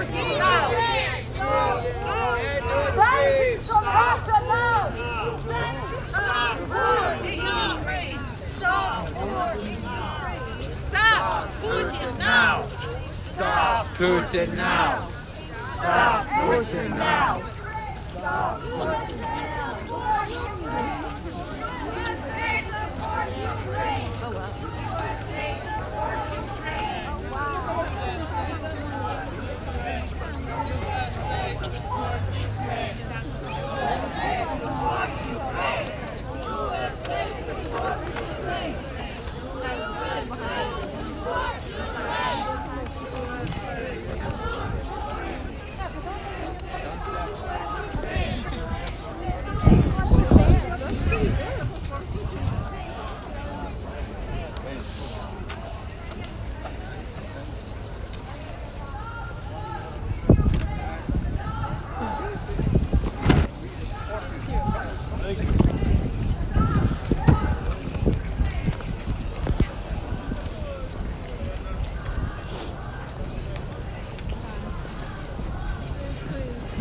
You're trying to make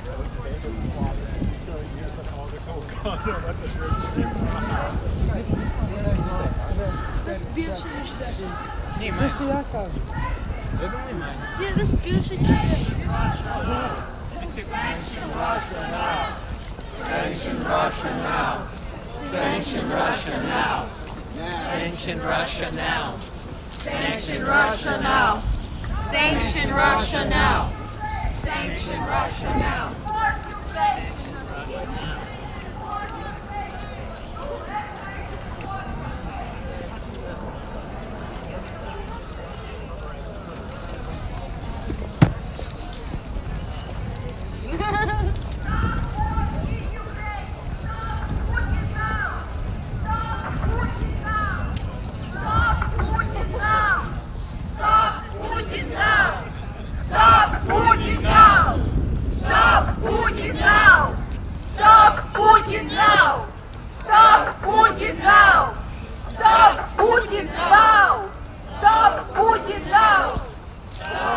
Putin now! Sanction Putin now! Sanction Putin now! Sanction Putin now! Sanction Putin now! Sanction Putin now! Sanction Putin now! Sanction Putin now!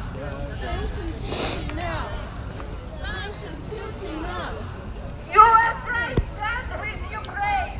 USA stand with Ukraine! USA stand with Ukraine! USA stand with Ukraine. USA stand with Ukraine. USA stand with Ukraine.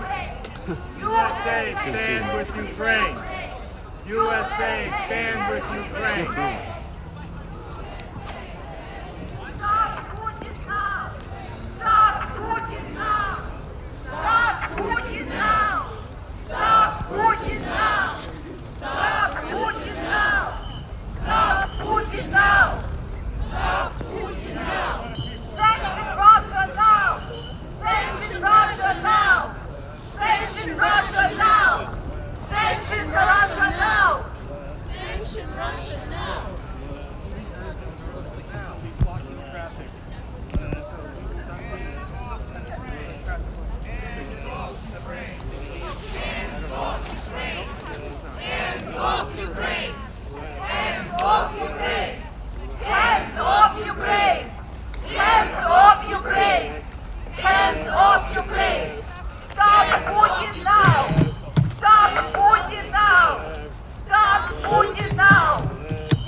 can go. Can we go? Right. Yes.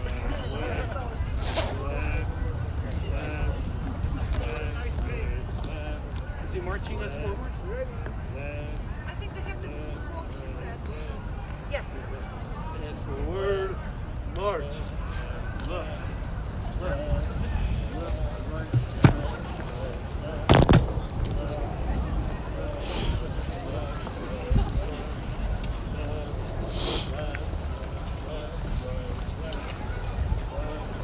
USA support Ukraine!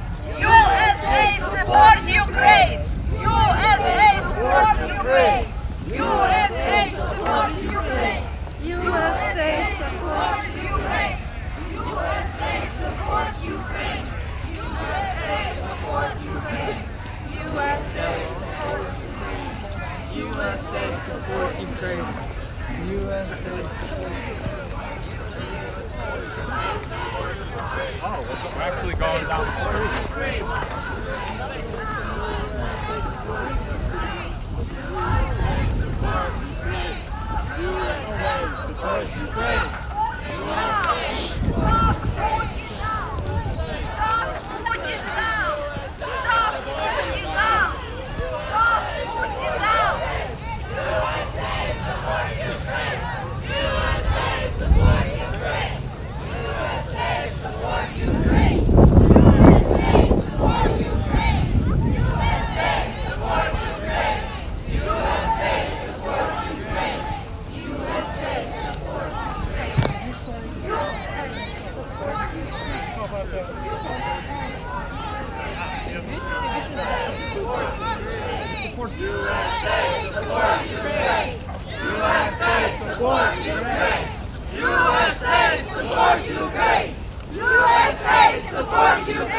Good.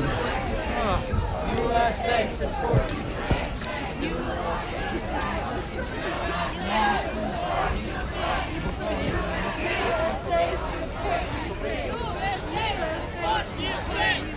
USA support Ukraine! USA support Ukraine!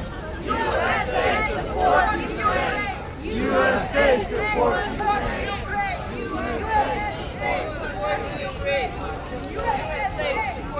Ukraine! USA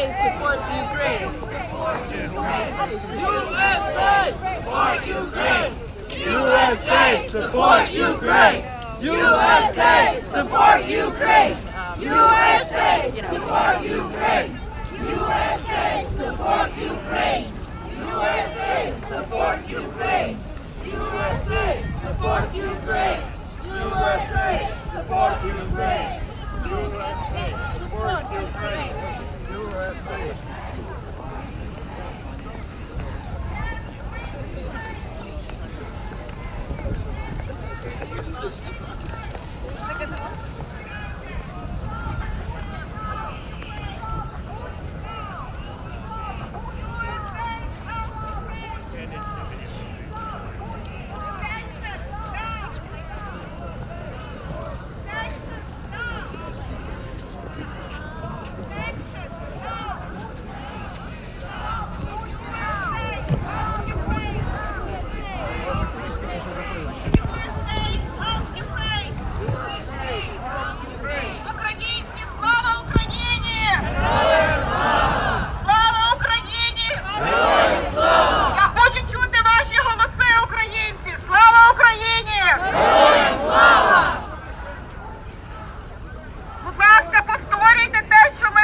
aggression!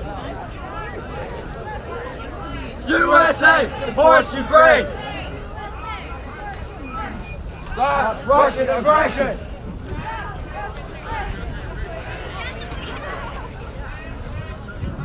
Stay with Ukraine! USA support Ukraine!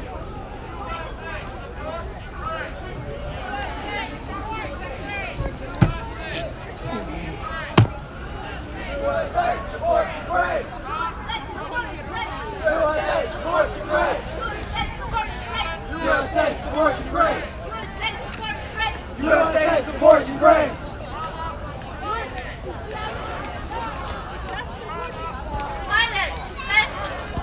Violent sanctions now! USA support Ukraine! USA support Ukraine! USA support Ukraine! USA support Ukraine!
Support Ukraine! USA! Support Ukraine! USA! Support Ukraine! USA! Support Ukraine! USA! Support Ukraine! USA! Support Ukraine! USA! Support Ukraine! USA! Support Ukraine! USA! Support Ukraine!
We demand sanctions now! We demand sanctions now! We demand sanctions now!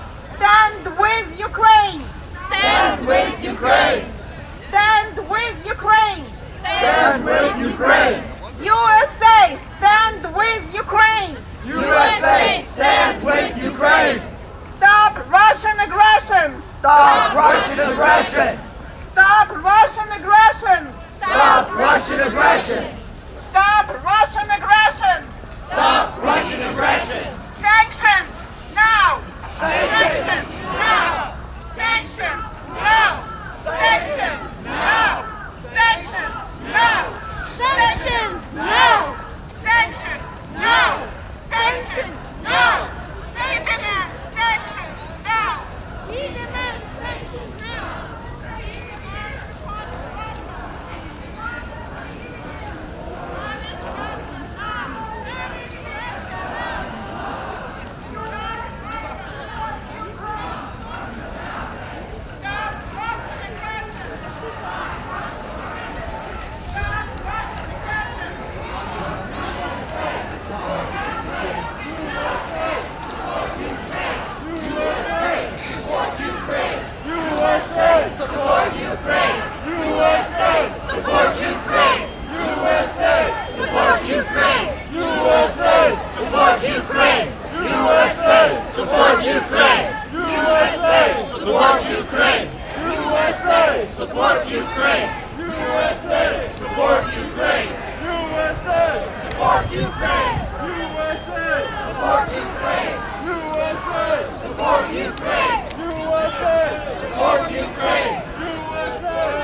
Okay, so the pro-Ukraine protesters are about to arrive at Lafayette Park outside the White House.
Ukraine! USA! Support Ukraine! USA! Support Ukraine! USA! Support Ukraine! USA! Support Ukraine! USA! Support Ukraine! Support Ukraine! Support Ukraine! Stop war in Ukraine!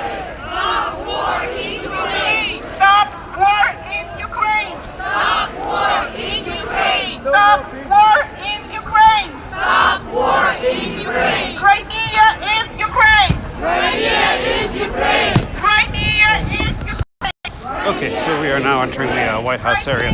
I want to clarify that something that you just saw about a minute ago now on the stream is there's just like a normal like ventilation thing on the street that has like gas that comes out of it. It happens all the time. I wasn't trying to focus on that, but I wanted to show it's funny that there was like 5 photographers who were like, you know, positioning themselves behind that to photograph the crowd through it as if to imply that the gas was somehow related to the protest or something. So I'm probably going to post that as a separate clip on Twitter or something later just to show. I mean, I just thought that was very silly the way that camera people were flocking around that as if something, you know, violent or something was happening. But anyway, there has been absolutely no kind of violence or arrest or any kind of issue at this event, which is now arriving at its destination, which is the White House.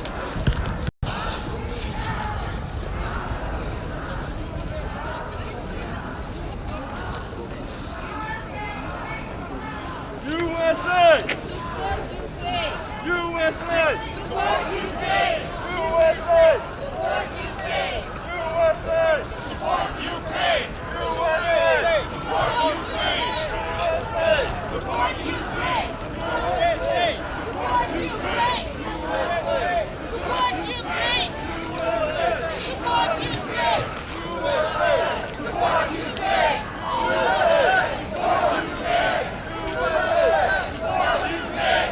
USA! Support Ukraine! USA! Support Ukraine! Support Ukraine! Support Ukraine! Support Ukraine! Support Ukraine! Support Ukraine! Support Ukraine!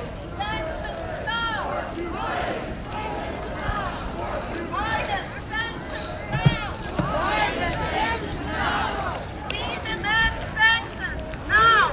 We demand sanctions now! We demand sanctions now! We demand sanctions now!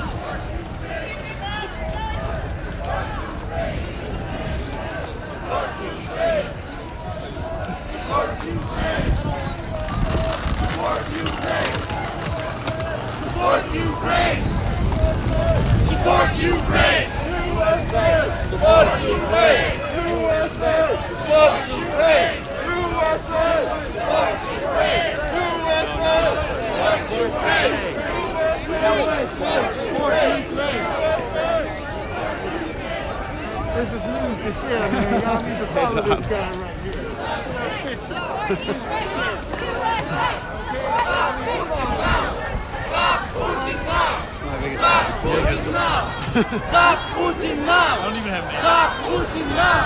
Stop Putin now! Stop Putin now! Stop Putin now! Stop Putin now! Stop Putin now!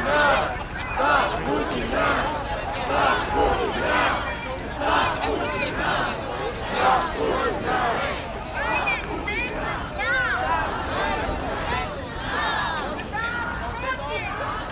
Putin! Stop Putin! Stop Putin! Stand with Ukraine!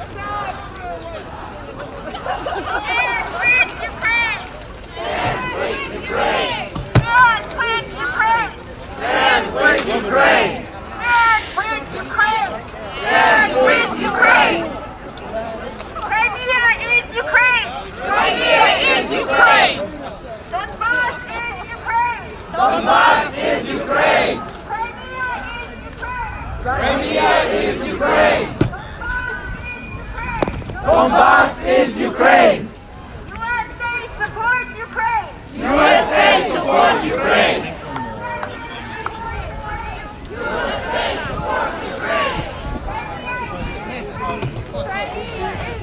support Ukraine!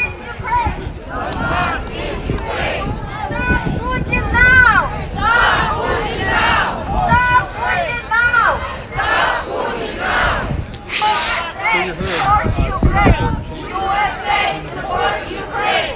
USA support Ukraine!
Peace for Ukraine!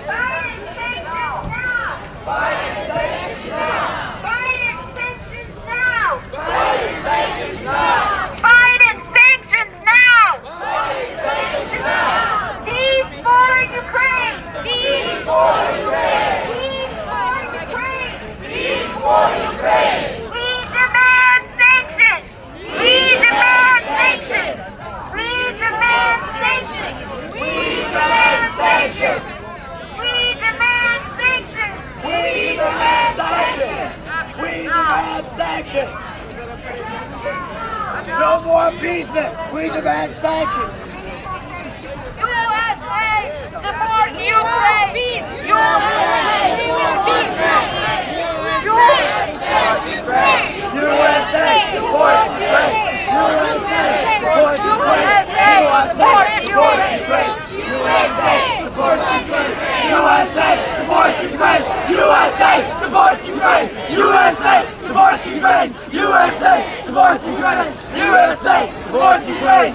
No more appeasement! Sanctions now! Слава Україні! Attention please! 1 second!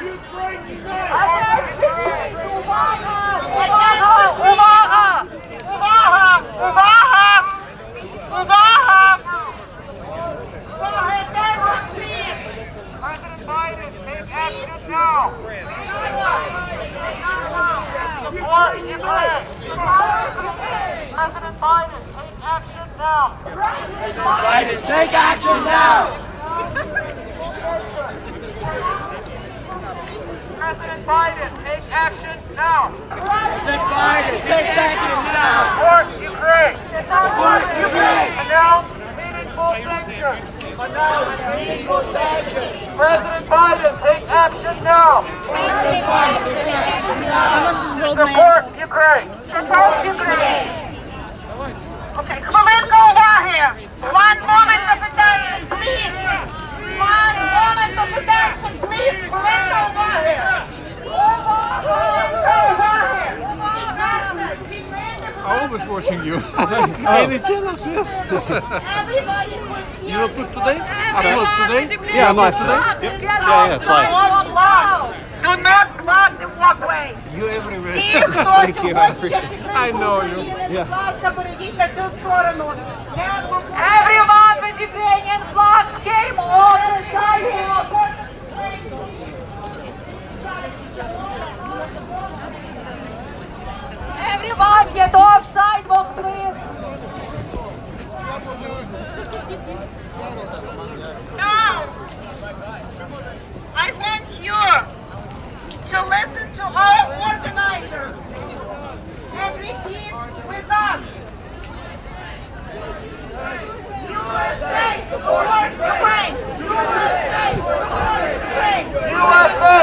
support Ukraine!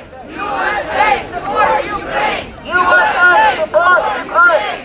USA support Ukraine! Take action now! USA support Ukraine! USA support Ukraine! USA support Ukraine! President Biden, take action now! President Biden, take action now! Take actions now! We demand sanctions now!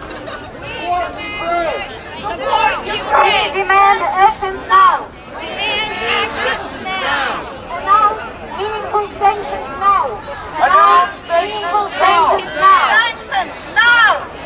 Announce meaningful sanctions now! Support Ukraine! Meaningful sanctions! Sanctions now! Sanctions now! We demand sanctions now! We demand sanctions now! USA support Ukraine! USA support Ukraine!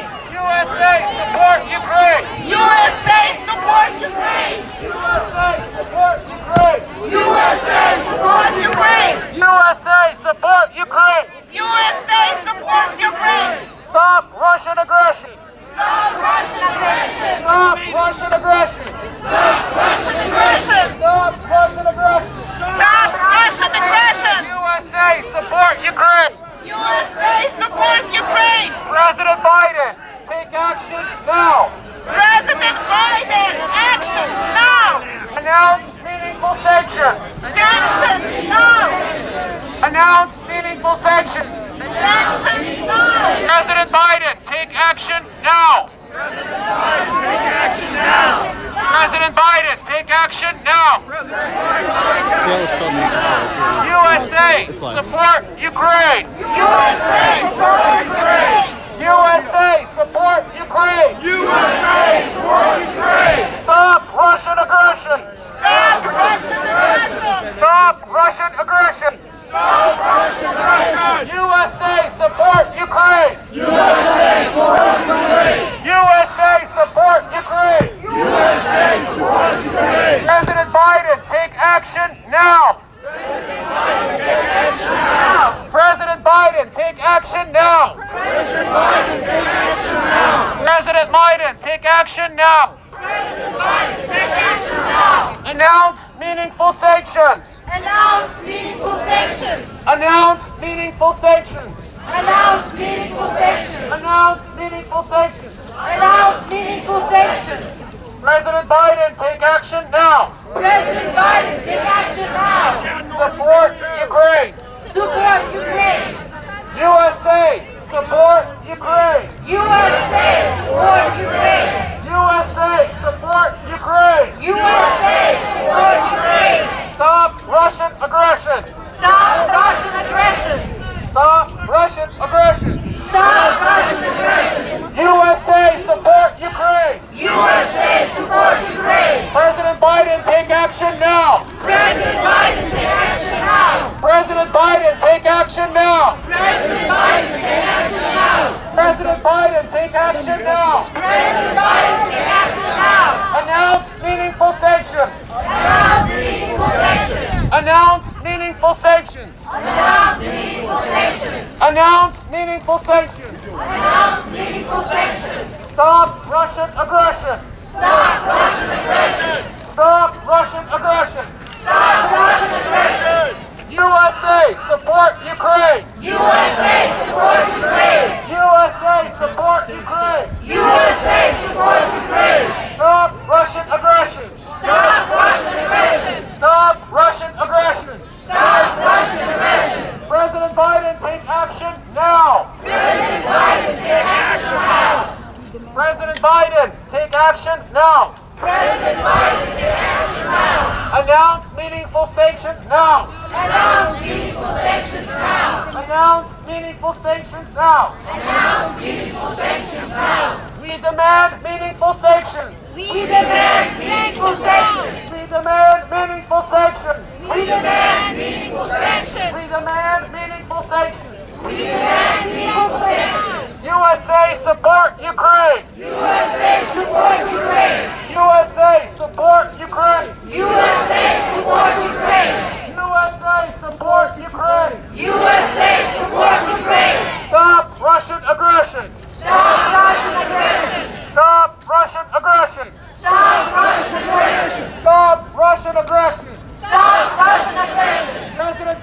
take action now! President Biden, take action now! President Biden, take action now! President Biden, take action now! President Biden, take action now! President Biden, take action now! Announce meaningful sanctions now! Announce meaningful sanctions now! Announce meaningful sanctions now! Announce meaningful sanctions now! Announce meaningful sanctions now! Announce meaningful sanctions now! USA, support Ukraine! USA, support Ukraine! USA, support Ukraine! USA, support Ukraine! USA, support Ukraine! USA, support Ukraine! Stop Russian aggression! Stop Russian aggression! Stop Russian aggression! Stop Russian aggression! Stop Russian aggression! Stop Russian aggression! Free Belarus! Free Belarus! Free Kazakhstan! Free Kazakhstan! Free Georgia! Free Georgia! Free Moldova! Free Moldova! Free Russia from Putin! Free Russia from Putin! Stop Russian aggression! Stop Russian aggression! Stop Russian aggression! Stop Russian aggression! Stop Russian aggression! Stop Russian aggression! President Biden, take action now! President Biden, take action now! President Biden, take action now! President Biden, take action now! President Biden, take action now! President Biden, take action now! Announce meaningful sanctions! Announce meaningful sanctions! Announce meaningful sanctions! Announce meaningful sanctions! Announce meaningful sanctions now! Announce meaningful sanctions now! USA, support Ukraine! USA, support Ukraine! USA, support Ukraine! USA, support Ukraine! USA, support Ukraine! USA, support Ukraine! Stop Russian aggression! Stop Russian aggression! Stop Russian aggression! Stop Russian aggression! Stop Russian aggression! Stop Russian aggression! President Biden, take action now! President Biden, take action now! President Biden, take action now! President Biden, take action now! President Biden, take action now! President Biden, take action now! Announce meaningful sanctions! Announce meaningful sanctions! Announce meaningful sanctions! Announce meaningful sanctions! Announce meaningful sanctions! Announce meaningful sanctions! Stand with Ukraine! Stand with Ukraine! Stand with Ukraine! Stand with Ukraine! Stand with Ukraine! Stand with Ukraine! Stop Russian aggression! Stop Russian aggression! Stop Russian aggression! Stop Russian aggression! President Biden, take action now! President Biden, take action now! President Biden, take action now! President Biden, take action now! President Biden, take action now! President Biden, take action now! Announce meaningful sanctions! Announce meaningful sanctions! Announce meaningful sanctions! Announce meaningful sanctions! President Biden, take action now! President Biden, take action now! We demand sanctions now! We demand sanctions now! We demand sanctions now! Sanctions now! Biden sanctions now! Biden sanctions now! Biden sanctions now! Biden sanctions now! Biden sanctions now! Biden sanctions now!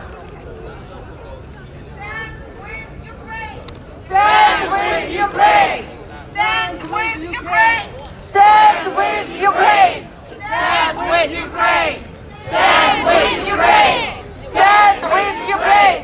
Stand with Ukraine! Stand with Ukraine!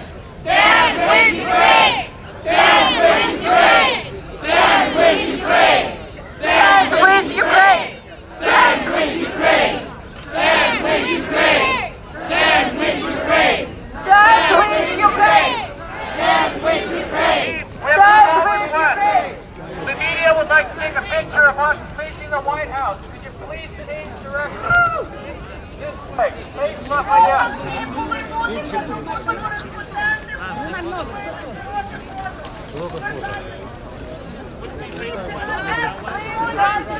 Get out.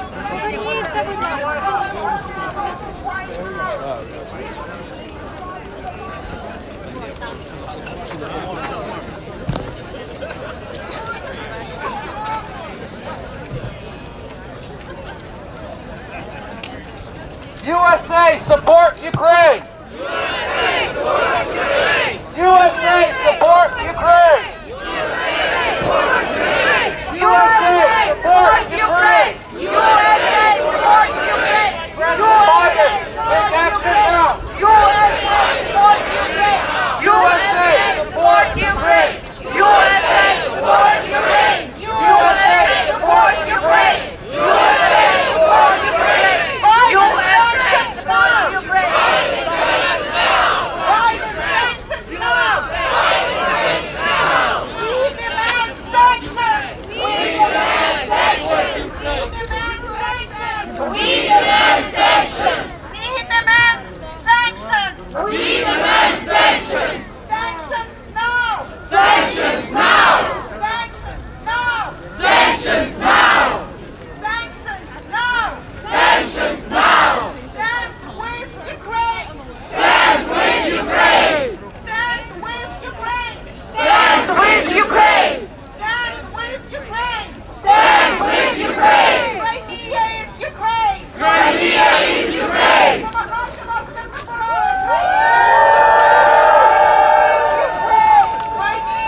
support Ukraine!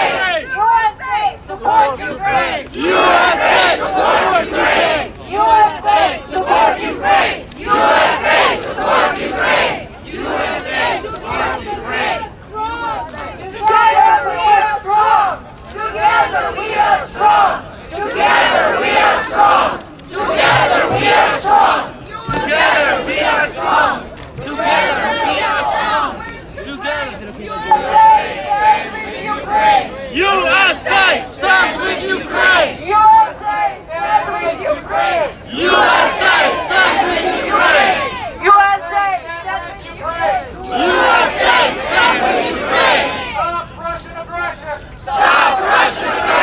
Ukraine! Russian aggression! Stop Russian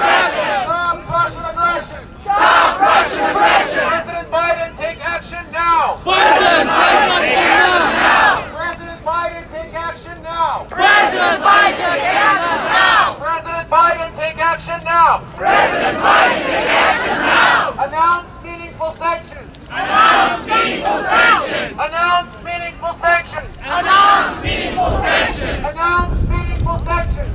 Announce meaningful sanctions.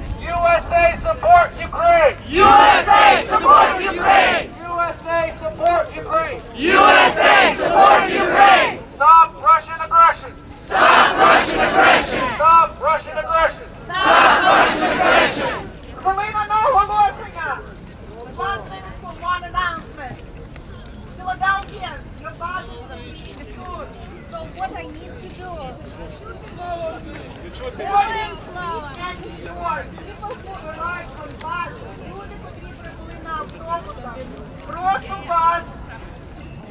Люди, котрі прибули на автобусах з Філадельфії.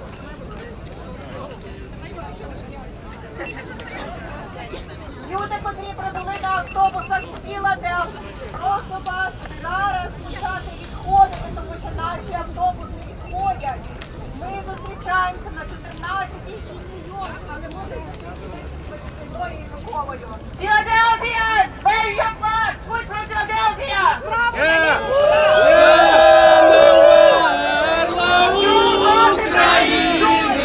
Ні слава, ні воля, ще нам, браття українці, усміхнеться доля. Згинуть наші вороженьки, як роса на сонці, запанує і ми, браття, у своїй сторонці. Душу й тіло ми положимо за нашу свободу і покажемо, що ми браття козацького роду. Душу й тіло ми положимо за нашу свободу і покажем, що ми браття козацького роду. Слава Україні! Слава Україні! Слава Україні! Слава Небесній Сотні! Слава Небесній Сотні! Слава Небесній Сотні! Слава Небесній Сотні!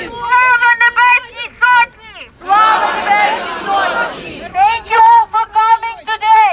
Together we stand for Ukraine. Together we stand for Ukraine. Together we stand for Ukraine. Together we stand for Ukraine. Together we stand for Ukraine. Together we stand for Ukraine. Thank you so much for your support. Philadelphia, we're together. DC is with Philadelphia. Thank you for supporting us today. New York with us. New Jersey with us. Denver, Colorado with us. Chicago, Illinois with us. Thank you all for coming. Слава Україні! Thank you everyone. Thank you for coming. Buses to Philadelphia. Okay, so that appears to be the conclusion of this Stand With Ukraine rally and march. It began at the Lincoln Memorial. It included 2 former ambassadors to Ukraine from the United States, and it marched here to the White House, where they called on Biden to further support Ukraine in its conflict or potential conflict, escalating conflict with Russia, and to sanction Russia in so doing. So with that, like, share, subscribe, check out the News to Share Patreon if you would like to support this kind of work.